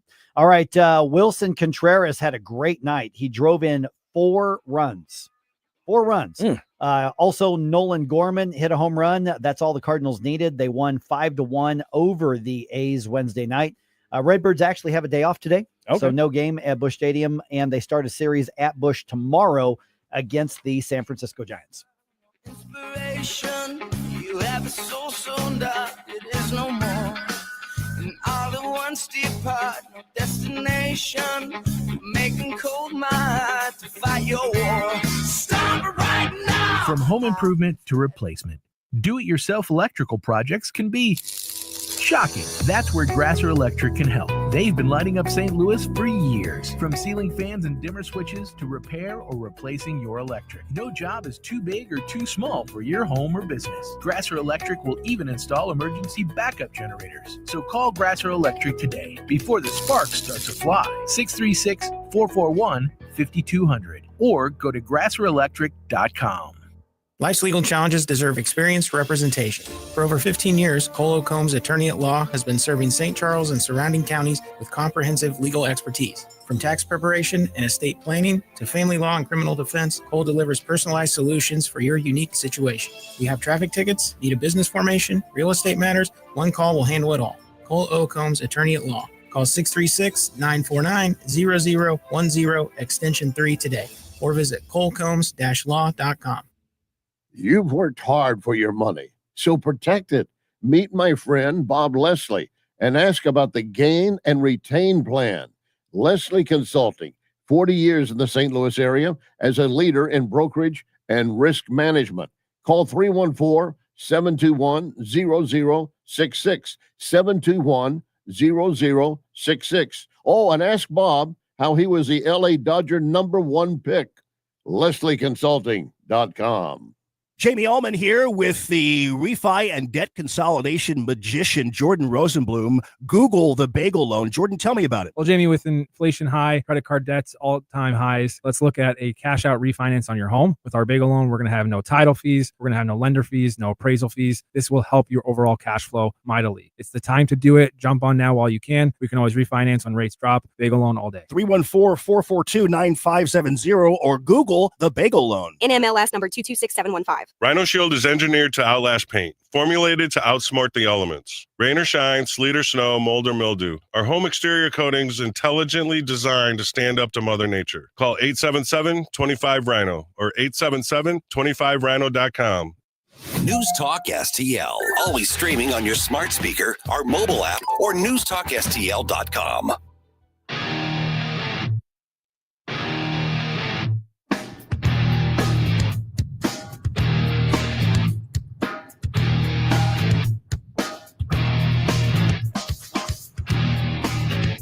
Hey, this is Larry Connors. Make sure you're listening later today at 6 o'clock on News Talk STL for my show, Larry Connors USA. Now, back to Mike Ferguson in the morning. Okay, so when forever doesn't really mean forever. Yeah. This is fascinating. A man in Oregon won that Publishers Clearinghouse sweepstakes back in 2012, the one that says you get $5,000 a week forever. Yes, I remember those. I entered that many times. I did too, because look, the disclaimer was no purchase necessary for entry, right? Right. And I made sure not to purchase anything, and well, that's not entirely true, but I purchased very little, but I entered a whole lot. Yeah, because you remember it was a staple of TV. Oh gosh, yeah. Those Publishers Clearinghouse, like 60 to 2-minute ads showing the balloons and the big fake check. Oh yeah, you've won Publishers Clear. I entered so many times on that, and I did buy a couple things off of Publishers Clearinghouse. I got my stuff. I mean, back when magazines were relevant, right? Yeah. And so this guy named John Wiley. He won that, and $5,000 a week forever. Yeah. So here's how they did it. They didn't actually send you $5,000 a week. Yeah. And January 1st, they deposited $260,000 into your account. And that was $5,000 a week. You just got it all up front once a year. Right. Okay. Yeah. Same thing. Now, conceivably out of an annuity, right? That's an annuity payout, conceivably. Essentially. Is it what it's supposed to be? Is a contract. Yeah. You know, you won the contest as terms of that winning, you get this money. Right. And it said for the rest of your life. Right. Well, here's the thing. Publishers Clearinghouse has gone bankrupt. Yeah. They've gone under. They declared bankruptcy. So at least 10 Publishers Clearinghouse winners have filed bankruptcy.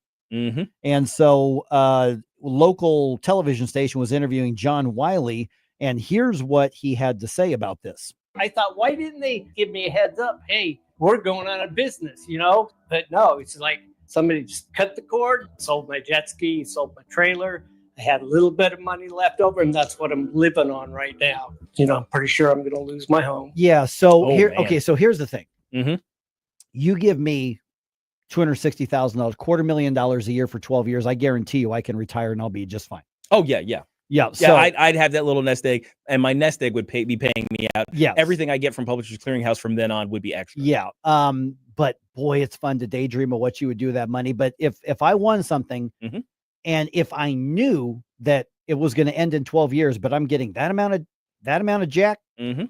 for every year for 12 years, I guarantee you the rest of my life, I'm fine. Oh, yes. I Same. will manage that money just fine.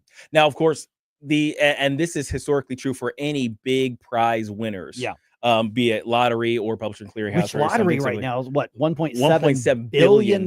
Nobody won last night. No, yeah. So it's going to keep going up until somebody does. But historically, most, like a little over 50% of the people who win those, they end up either right back Yeah, where they started that's right. or worse off. Yeah. Because money management is the thing. Right. So, on one hand, Mhm. I'm pretty sympathetic to this guy. He won the contest fair and square. Yeah. And at one point, all of these hundreds of millions of dollars the Publishers Clearinghouse was paying out was pocket change based on the amount of business they were doing from selling a product. It was heck yeah. it was a perfectly legitimate marketing. Yes. Well, the market's changed. We don't read physical magazines the way we Mhm. used to. Right. We don't buy stuff as much off of mail order catalogs, which is what Publishers Clearinghouse would send you. We just go to Amazon. Yep. So the market changed, Mhm. and they didn't keep up with it. So on one hand, listen, man, for 12 years, you got $250,000 per year. But he was promised that for the rest of his life. Right. So he had a deal, he had an agreement, he won fair and square. And so sorry that your prizes ran out, but if you're going to lose your home and go bankrupt after getting $250,000 a year for 12 years, that's your fault. Yeah. And I'll still feel bad for you not getting these riches that you won. Sure. But we are so reckless. Oh, we're so with reckless. money. I mean, it's like with Absolutely. the $1.7 billion prize. Mhm. You know, I mean, now first of all, 100 people could win that, and they would have to split it up. Right. But still, you're still looking at hundreds of millions of dollars each. Right. Right. And somebody could win the whole thing, and there is a 50% chance that they'll end up bankrupt Yes. on Mhm. that, which is insane. It is to wild to me. But my God, is it fun to daydream about what you do with the money? And that's kind of actually how I look at playing is that it gives me that $2 that I spend on like a Powerball ticket. It gives me a license to dream big for a moment about being a Mhm. sudden millionaire. Now I'm probably going to eventually be a millionaire. I'm pretty sure I can do that. Mm. But in order to be a sudden millionaire, right? Right. That's a dream thing. That's a, oh my gosh, What what would do I you- do? What would you do with money? What was the first thing? I'll put that out there on social media. Oh, yeah. You win that jackpot. Mhm. What's the first thing you do? The 1.7 billion? Yeah. What's the first thing you do with that? I mean, you say 1.7, you're only going to get like 800 some odd million. It's not even barely Yeah. worth it. Right. Now, yeah, the seriously. prize you cut it by half, and then you got to basically half in taxes. So yeah, you're getting about your half of lump it. sum is going to be a Yeah. half. Yeah. So Or what would a quarter. what would you actually do? The first thing, well, the big thing. Let's say your $2 pays off and you get the next one. What would Okay. you do? First thing I'm doing, buying mom a house. Okay. Yeah, getting mom a house, paying off my debts. Yeah. And socking away whatever my Life of Riley index says is necessary to sit an account somewhere Yep. and pay off for life, whatever thing. And then whatever's left after that, I am creating my 1980s TV and movie vehicle collection. So I'm gonna have somebody build me a kit. The KITT from Knight Rider. Somebody's gonna build me an Ecto-1 from Ghostbusters. Somebody's gonna make me a DeLorean from Back to the Future. I'm getting an A-Team van and a Starsky and Hutch. That's right. And I'm also getting, and I love, this is gonna be my favorite one, a General Lee. From which heads will explode. Which heads will explode. That's the one I would probably make my daily car. So I'm driving around in the General Lee, because what's funny is my dad from segregated North Carolina, that was our show. We watched that show. We loved that show. Oh, so like I'm driving to General Lee. You guys can go pound sand. Me and my dad are gonna have some fun with this. All right, what do you do, Jerome? First thing I do is I hire somebody really good at math to calculate exactly how many lottery tickets I would have to buy so that I could spoil. You've already won. No. Okay. Hear me out. All right. So I'm assuming I have enough money just to blow as much as I want for the rest of my life. Probably. Yeah. I'm going to calculate exactly how many lottery tickets I would have to buy to then force the next lottery winner to have to split their winnings at least one way with me. I don't even care if I recoup the amount that I spent on it. I'm just trying to stop you from having the full amount. Wow. He's just messing with you. And then I will chip in on Gabe's idea because There it sounds you like a go. lot better. Otherwise, it's just a bunch of NFA items. Oh, and Yeah. also Airwolf helicopter. Well, of course. That's how I'm Why going to get could- around why the would you country. not? I would take the entire station out hog hunting on the helicopter. Oh, yes. the hog hunting helicopter. Yes, That's right. absolutely. I would obviously you take all care of all the debts Yeah. period, which would be my daughter's student loan debt. That and my car are the That's only pretty much debts the that only I've got. I mean, pay off the mortgage, finish paying off the car. I actually wouldn't want to go buy the mega house. I mean, Oh, we're yeah. fine You know, where I'm we're not at. doing that. I'm I probably not wouldn't moving. change I don't think I'd change my lifestyle. Not much. Although I did tell the guys in my baseball buddies, if my ship ever came in one way or the other, and I said, Publishers Clearinghouse, I don't play the lottery, but let's say that I went out on a whim and bought and I won it. I said, I'm going to build us a park with our own field. So old man baseball doesn't have to keep taking the scrap leftover scheduling from when the fields aren't in use. Cause we basically, we're last in line to get those. I said, I would build us our own field or fields so that we could play whenever we wanted to, and then hand that over to the league so that they could always do that. Mike, if you build it, they will come. That's right. Now we've gotten some pretty good responses. Yeah. on What do social we media got? as What do we well. got? So, I want to hear these. So Corporeal Being says he'd probably go homesteading, just get himself some, and that would probably be my thing. Oh, too. I would definitely have a cabin. I'm gonna have a somewhere. whole lot of land. And you guys would know, but generally publicly you would not know where I went. Yeah, no, I would definitely copy Thomas Massey's self-sufficient farm because the way he did that was absolutely brilliant. I would our friend Phil from SR1 actually. Yeah. He says first thing he would do is he's changing his phone number. Yes, that makes sense. And that's probably one of the best ideas that people don't think of. Joker again says the van from the A-Team. Yes, absolutely. And a lot of these are those classic sort of cars. Yes. Now I don't know what this Batmobile? is. Absolutely. Actually, several Batmobiles. Okay, there you go. Just a whole fleet to follow you around. Well, the thing is, you got to get the '60s Batmobile. Yep. You got to get the '90s Batmobile from the Keaton movies. You got to get the Tumbler because that's a friggin' tank and it's awesome. There you go. And yeah, so easily. And then I don't. You guys might know. I don't know the Dunesburg SSJ. Dunesburg SSJ. Is it from the movie Dune? It just says Daily Driver Dunesburg SSJ. So I don't know. We're looking it up. So and then straight up says no mega house, just a simple place out away from everyone else. I think I would like to have like a little cave in the side of a mountain kind of fortress. I would have like a false front so it just looks like a mountain. Oh, and then I would dress up like a Yeti or a Sasquatch, and then whenever somebody's hiking, I would just be like, There you go. Okay. The Dunesburg SSJ is 1935 vehicle, the most expensive American pre-war car ever. Oh, okay. So it's a $22 million vehicle. And that would be Corporeal Being's Daily Driver. There you go. That's a flex. Yeah, I would definitely have a nice cabin out somewhere out in the somewhere. Yeah. Lunch Lady would buy an island. I think we've seen how that goes, though. So I wouldn't, I wouldn't recommend that easy. one. Take it easy with the islands. No temples, please. But I would love an island as well, though. Yes. I have, again, as part of my license to dream crazy, with my various purchases, I've actually gone shopping for an island. They're actually not as expensive as you would think, even for ones that actually have like full infrastructure. Oh, wow. There are islands that used to have like a full vacation property with multiple cabins and stuff like that. You could buy the entire thing, airfield, boats, and all the equipment comes with. Now you'd have to staff it yourself and all the upkeep, but yeah, you could buy it yourself for like tens of millions. Okay, real quick. Gilligan's Island or Fantasy Island? Oh, there's a question. There were some pretty hot women on Fantasy Island. Not that there weren't on Gilligan's. But there were two. Mm-hmm. Just saying. Too much competition. But also, I would be chartering a private jet, and I would be basically traveling to see games in every major league park and some minor league parks. Got to. Private jet just to follow Greta Thunberg around to cancel out whatever she's talking about with climate change.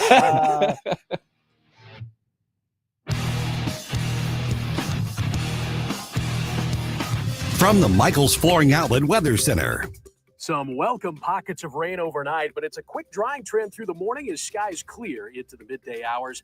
Just gorgeous this afternoon. Up to 75, north breeze at 3 to 8 miles per hour. Turns out of the west this afternoon and eventually out of the south this evening. Just a few clouds tonight, down to 62 for the overnight low. Another cold front rolling through Friday, bringing scattered showers and a lot of clouds along with it. Even cooler tomorrow with a high of only 72. From the First Alert 4 Weather Center, I'm meteorologist Matt Chambers. Fox News commentary. Democrats put ego over safety. I'm Tommy Lahren. More next. I'm alpine skier Michaela Schifrin. I've won the most World Cup ski races in history. But what does success mean to me? Success means discipline. It's teamwork. It's the drive and passion inside of us. And it's why Stifel is one of the fastest growing global wealth management firms in the country. If you're looking for success, surround yourself with the people who will get you there. If you're an advisor or investor, choose Stifel, where success meets success. Stifel Nicholas and Company Incorporated. Member SIPC and NYSE. Past performance is no indication of future results. Investing involves risk. Consult a financial advisor before making any investment decisions. Goes drowning in violent crime every holiday weekend brings shootings and deaths. Yet Governor Pritzker shrugs it off, saying big cities have crime, while refusing help from President Trump, who repeatedly offered federal support. Why? Ego. And Mayor Brandon Johnson is no better. To the people living in fear, you don't have to accept this as normal. Being scared to walk your own streets shouldn't be your reality. The solution isn't rocket science. You need more cops, real accountability, and prosecutors who actually lock criminals up. But every time this comes up, liberals say the same thing. We need more programs and services. It's always about what the criminals need. What about what we need? Democrats keep funneling money into useless nonprofits run by their buddies with nothing to show for it but bloated salaries and failed solutions. Enough with the yoga classes and therapy groups for thugs. We've done the soft on crime thing. It's time for handcuffs, jail cells, and law and order. I'm Tommy Lahren, and you can watch my show, Tommy Lahren is Fearless, at Outkick.com. Tony Colombo here for my dentist, Dr. Matt Boscia at New Creation Dental Care, the one-stop shop for all your family's dental needs. And Dr. Boscia is always expanding his services, now including the incredible all-on-4 full arch implant procedure, full mouth restoration that can give you back your smile in as little as 1 day. No more suffering with damaged or missing teeth or poor fitting dentures. You can see some amazing smile makeovers, learn more about the all-on-4 procedure, and see everything Dr. Boscia can do right now at newcreationdentalcare.com. When precision matters, trust the experts who live and breathe firearms. Full Circle Reloading and Firearms. Veteran owned and operated by competitive shooters who know what it takes to win. From reloading supplies and accessories to custom rifles and cutting-edge night vision, we've got everything you need. Plus, get precision rifle training from the pros. Full Circle Reloading and Firearms. 923 South 5th Street in St. Charles, or visit FullCircleReloading.com. Scott, can you believe it's already been more than a decade since the Queen of Carpet sold flooring to St. Louis area contractors? I know, but I don't have to be a king to offer contractors today's lowest prices. Yes, contractors owe it to their customers and themselves to shop at Best Buy Flooring for the largest in-stock selection of carpet, carpet tile, sheet vinyl, laminate, hardwood, luxury vinyl plank, and luxury vinyl tile. Plus 3 convenient locations, North County, South County, and Metro East. Open 7 days a week. Best flooring, best selection, Best Buy. Best Buy Flooring. So many ways to listen to News Talk STL. Enable our Alexa skill. Hello. Hey, Alexa. Yes, I'm listening. Play News Talk STL. Welcome to News Talk STL, conservative talk radio for St. Louis.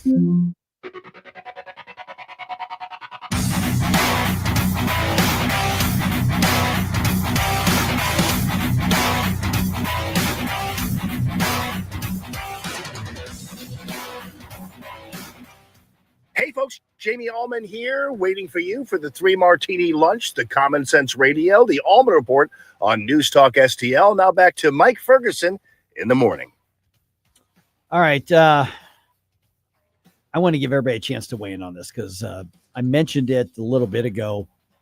We've now got one state, Florida, that has said, and the governor, Ron DeSantis, put out a statement on social media, Florida is going to lead the way on medical freedom. That's how he's putting it. Florida is now banning vaccine mandates. So any requirement from a government that says you must have these vaccines in order to ABCD, whatever it is, they're saying we're getting rid of that altogether. Now, this is not about COVID. We can even take the COVID conversation off of the table. This is any vaccine. The state's Surgeon General, every state actually has a Surgeon General, most of them do. Joseph Ladapo, who's actually been a guest on this program before. I think his book, is in the News Talk STL book club. But he was speaking at the event, basically announcing that these changes are coming. Here's what he had to say. What you put into your body is because of your relationship with your body and your God. I don't have that right. Government does not have that right. Okay, so what we're talking about here is not about the vaccines. If you say you're out of your mind if you don't get your kids a polio vaccine, or you don't get a rubella vaccine, or you don't get whatever, Florida is not outlawing the vaccines. That's not what they're saying. What they're saying is that government will not be allowed to require the vaccines. So basically the debate over medical stuff is going to shift back to more of a free market. And my guess is that there's going to be an awful lot of parents who go, well, law or no law, I want my kid to be vaccinated against ABCD. And they go do it. Okay. But the difference is that government is giving up the authority to require it. Now, we saw the abuse of government doing that during the COVID era. And we now know that so much of that was based on faulty information and fraudulent information. And to some degree, we're saying we're never going to do that again. So for those who are saying, we'll get rid of all vaccine mandates, what about the argument that says, okay, well, then you're probably going to bring back these diseases? Because it is absolutely possible that you could see an increase in some, let's be honest, it could happen. I actually have so during that sort of break that we had, we were talking about the philosophical ideal of like, well, once we eradicate the disease, do we really need to start or continue, vaccinating? Like, what is the tolerance level for that? So going into that, so the polio vaccine, I think everybody that's not an actual diehard anti-vaxxer can agree successul. I mean, very. Now, in 2022, the USA, and this is coming from the ncbi.nlm.nih, so National Institute of Health.gov article, 2022, the U.S. saw its first case of polio in 3 decades because somebody from Hungary who had the virus within them came to the United States and spread it in New York. And so now we are seeing a slow resurgence of that. Yeah. So I think that when it comes to mandating, I mean, that's not going to be convincing enough for me to go out and be afraid of catching polio now. Right. And I don't know, wise if I should be worried about that, but there are certain things that are good for your immune system, for lack of a better word. So the chickenpox argument, you catch it young. Right. It's been shown that if you catch it when you're young, then you're less likely to develop shingles when you're older. Right. Now, I wouldn't say well, if you have the chickenpox, that virus actually can cause shingles. Yeah. So, if you've never gotten chickenpox, I believe you're less likely. But the chickenpox virus, because once you get chickenpox, you can't get chickenpox again. But that foundation is actually in your body, because that's how our immune systems work, and it's very complicated. And but I understand. I've talked to Dr. Tobler, who was actually involved in the COVID response from Missouri, about how it works, and he's confirming. So point being though is, yes, there are things like that we should say, well, it's probably, beneficial to have an inoculation party and allow the natural immune system to develop its own resistance versus, like, I wouldn't say let's have an HIV party, because that would be a horrible idea. So there monkeypox party. So not everything needs to be a blanket thing, but I think when it comes to, we're the government, I'm your private care professional. I'm the one that deals with you and knows your unique needs in your body. And I know your kids, what they're susceptible to. And this is my recommendation, because I wouldn't even be okay with the doctor telling me you have to do this. Right. I would much rather do the things that are going to keep me healthy overall and then take my chances. But when it's the government, people that don't trust the good scientists, they will find a scientist that's willing to play ball with what they want. Yeah. That should always be a concern. The medical establishment has become less trustworthy because there are going to be a lot of doctors who are furious that a state is now saying, no, we're going to leave that freedom up to you, because doctors generally think they're God to start with.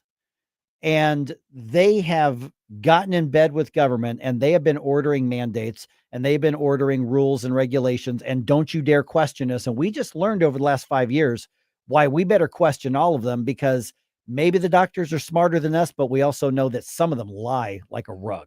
So going back to Dr. Fauci, right? So I case in point.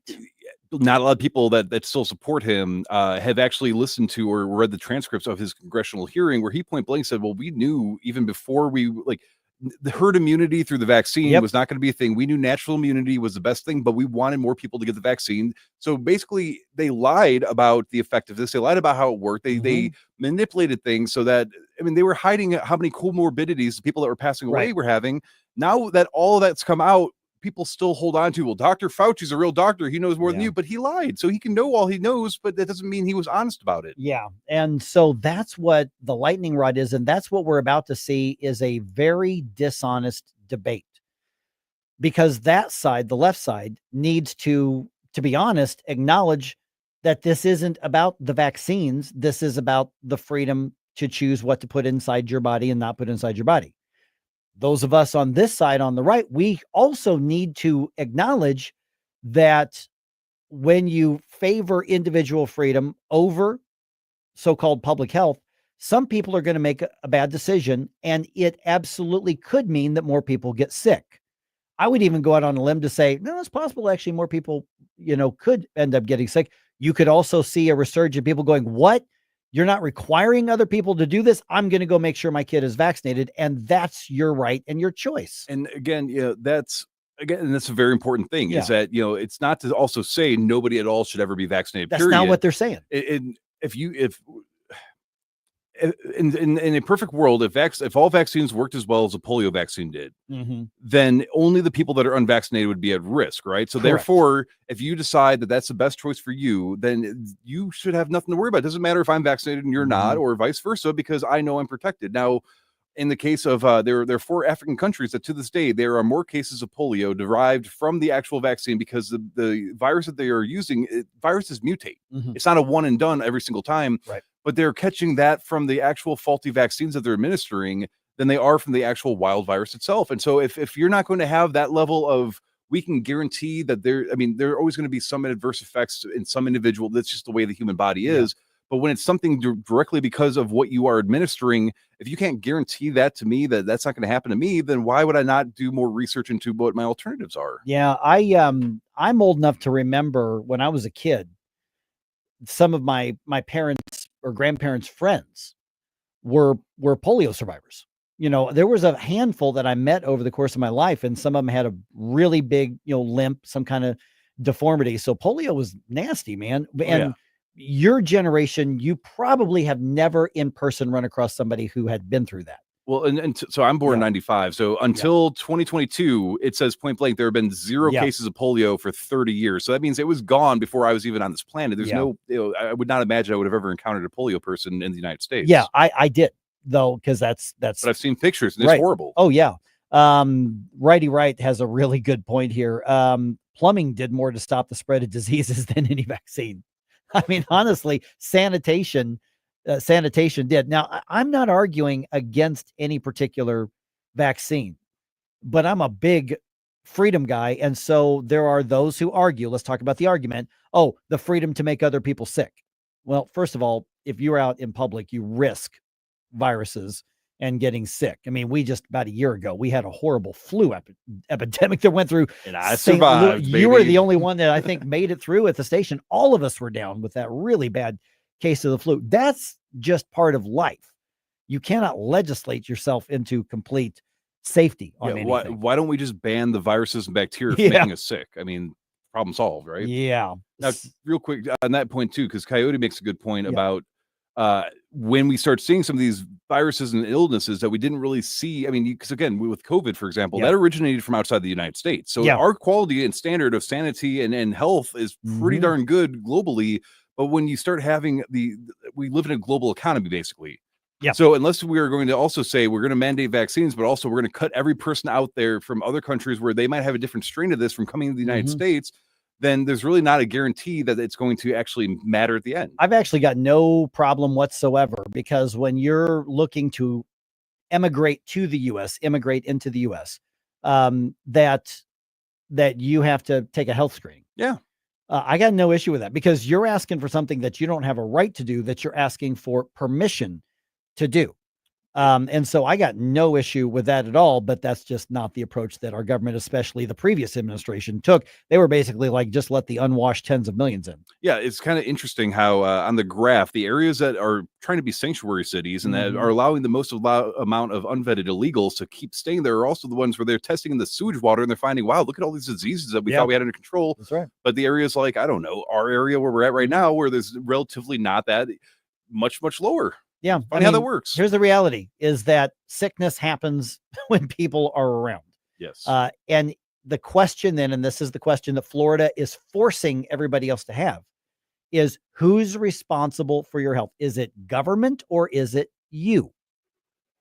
When there's a bad flu virus going around and there's a big wave of it happening, there are a lot of people who just say, you know what, maybe I can avoid the movie theater this week until this whole thing dies down. That's a personal choice because you're the one responsible. And that's all that they're arguing. Or, just to plug myself, you realize I'm not vaccinated for the flu, and yet people are having issues with the flu at the station. Maybe I'll subject myself to that, take my chances, and keep the show going. I don't know, but I came out okay.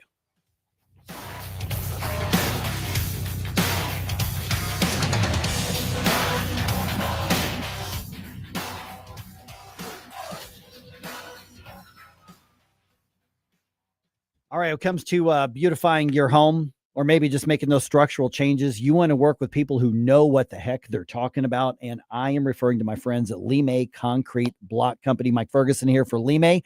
You can visit them at limayblock.com, or you know what? Just put into your GPS Limay Block. It'll take you right there in St. Louis. They've been supplying St. Louis since 1947. You drive around, so many different parts of the metro area. You see all these beautiful brick buildings. You see these retaining walls, the garden walls. You see the freestanding walls, the decorative walls. You see the outdoor kits. I love these. I absolutely love these outdoor fireplaces and cooking centers. Limay can supply you with everything you need to put that into place. You go in with an idea, you can come out with the stuff and the plan to do it. Even if you need, for instance, ready mix concrete, or even precast concrete, they will set you up so you can get the job done right. They have been around since 1947 here in St. Louis. There is a lot of St. Louis beauty that is directly related to the great job that Limay Block does. So limayblock.com. When you see those beautiful walls, those beautiful retaining walls, those beautiful steps, I'm looking at some of the pictures of the supplies that they have provided on some projects. Maybe your neighbor, maybe somebody down the street. That could have come from Limay Block. And so check them out yourself, limayblock.com, or go just give them a visit here. Again, put in Limay Block on the GPS. Technically speaking, they are 326 East Courtois Street in St. Louis. And they're basically right there by the river. But they are ready to set you up with every supply you need to get the job done and the expertise. Go in, ask them. Hey, what do I need to do? I'm not sure about this. They'll point out to your plan and say, here's how to make it better. They'll show you how to do it, and then you can go get it done yourself.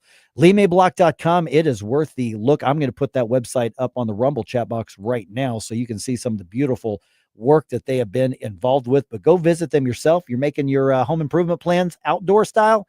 Make sure you include Limay Block. limayblock.com. Looking for an underwater adventure or a scaly new friend? Dive into Tropical World Pets on Watson Road. For 32 years, this family-owned wonderland has been St. Louis's go-to destination for all things aquatic and reptilian. With over 7,000 square feet of aquariums, we're home to the area's largest selection of freshwater fish, including rare cichlids you won't find anywhere else. But that's not all. We've got tarantulas, snakes, and lizards galore. Tropical World Pets, 314-849-4020, or visit twpstl.com. Jeffco Patriot Radio. Hey guys, Jefferson County Councilman Billy Crow here from Jeffco Patriot Radio. On behalf of Tim Jones and I just want to thank you for making Jeffco Patriot Radio the #1 listened to show on Sundays here on News Talk STL, where we dive into all the things happening in and around Jefferson County. Check Tim Jones and I out on Jeffco Patriot Radio this and every Sunday at high noon here on 101.9, 94.1 News Talk STL. Jeffco Patriot Radio.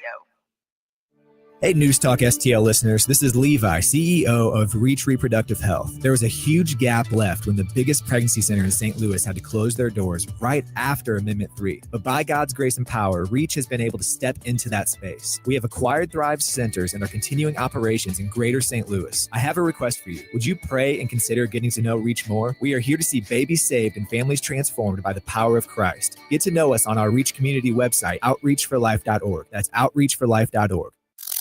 The Vic Porcelli Show. It feels like forever. We haven't talked to Karen Cataline. I'm famished. Karen Cataline kicks us off Thursday at 9:05. Weekday mornings at 9 on News Talk STL.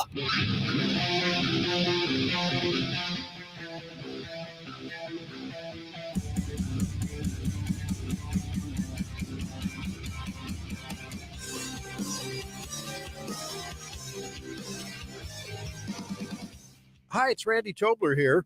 Pour a big cup of coffee and catch my show every Saturday morning from 6 to 9. Right now, it's back to Mike Ferguson in the morning here on News Talk STL. You know, one of the outputs of all of these big picture debates, I think Lunch Lady kind of sums it up. CDC needs to be gone. That's a crock. I've argued that since the COVID stuff, and we've seen how almost every health department abused us through trying to expand its own power, the Faisal Khan BS that we dealt with in St. Louis County, with Tashara Jones, with all, and so I love the fact that these big questions have now got people going to such a massive level that they're saying, maybe we don't need that government agency at all. Yeah, exactly. So I'm trying to make this point in a way that is a little bit easier to grasp. So there are a lot of agencies that had good intentions at their start and they actually had a pretty good legacy, right? So for me, environmental things are very important to me. I don't buy into the whole climate change hoax, but I do understand that, we should not be breathing in a lot of these toxic chemicals. We shouldn't be exposed to a lot of these things that we are overexposed to. So when it comes to like the EPA and like the FDA, stuff like that, a lot of these agencies have kind of lost that vision and they rely on your trust in their heritage or their legacy of existence rather than their current actions. And then that's how people are. Well, the CDC started good intentions. It started off pretty legitimately. And I do read a lot of their literature just so I can get a better understanding of science and how things work.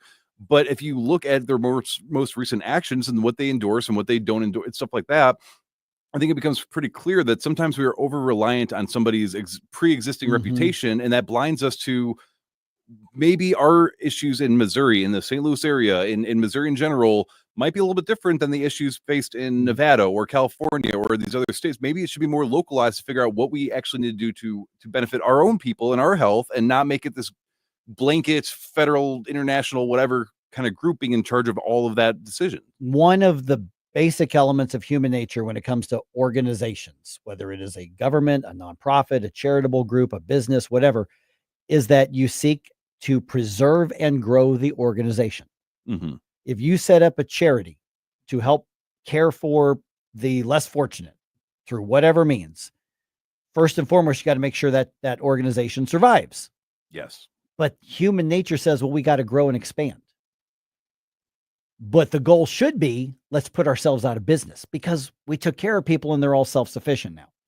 Yeah. When you look at things like a county health department or a city health department in St. Louis's case, or the CDC, they would have actually been more effective in helping people save their own lives or avoid getting sick if they had stayed objective, believable, if they had not tried to enforce mandates or rules. How many places locally put up signs that said, we adhere to CDC guidelines or CDC mandates, therefore we're going to require this mask, vaccine card, distancing, whatever the case is, all the stupid stuff that we now know that basically made no difference. And in some cases actually was worse for us. Oh yeah. But if the county health department, particularly of St. Louis County, had said, you know what, instead of enacting rules and mandates and all of this, we're going to be the clearinghouse for the up-to-date information, and we're going to make recommendations for you to do what you want, but we're going to try to help you make informed decisions. they would have been more effective. People would still value what they do. And for the, I think, majority of people now, I can't say everybody, there's probably a bunch of leftists in St. Louis County that love the authority, but that there are so many people now who used to look at them as a source of information and an expert, who now look at them as just another governmental bureaucracy who wants to control your life. I am telling you right now that 5 years ago, 6 years ago, 7 years ago, I get a press release from the health department that says, hey, can we tell people about this? I'm like, sure, come on. I wouldn't give them the time of day right now because I don't trust them. I think they're lying. And it may have nothing to do with anything that has to do with policy or rules or regulations. If they say, hey, people want to know about this, can we? I don't trust them. Yes. And people talk about, they lament the loss of trust in our medical establishments. Like, how do we get people to trust them again? How about you start showing us a pattern of being trustworthy? And still to this day, you're defending what you did and trying to explain it away instead of saying, we effed up, we lied, or we were wrong, and we got rid of the people who did that. Give us a new chance. We'll start trying to prove ourselves, but they don't do that. And to your point about, if you are legitimately trying to help the public good, your mission should be to put yourself out of business. It doesn't just apply in the medical field. Now, I think in medical stuff, it becomes, it's easier to talk about because there's that idea of you cannot discriminate. So you personally might have something in your body, or I personally might have something going on with my body that means I should do X, Y, and Z. Yeah. But you can't say, well, everybody that is like me, with my whatever health condition has to do that, but everybody else that doesn't can't, because then it becomes discriminatory. But like PETA, for example, I'm very active with sheltering animals and helping rescue, stuff like that. And nobody that is actually involved in the safety of stray and rescued animals will ever do anything with PETA, because they run one of the world's largest kill shelters. Yes, they do. And sometimes their activists will go out and take animals from people, and then they can't get an adopter, so they put them down. That is contrary to what their mission was when they first started. So yes, when it comes to government relying on the credibility or old credibility of the reputation of a group, I understand why people are saying, well, they're supposed to be the authority, but supposed to be the authority and still can be trusted to be an authority. I mean, those are two different sentiments entirely. Yeah. All right. Great discussions today.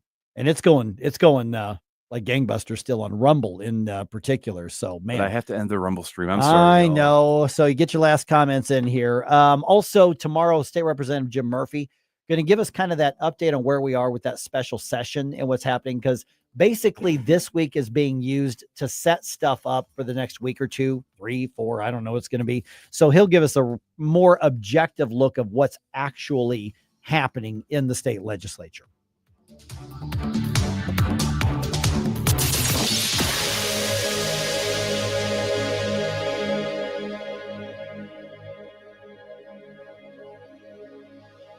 Hey, it's Jamie Allman here with my good friend Rob Very, St. Louis Bath and Renovation, STLBR.com, and you've got some things with which to wow our people. Are you tired of cleaning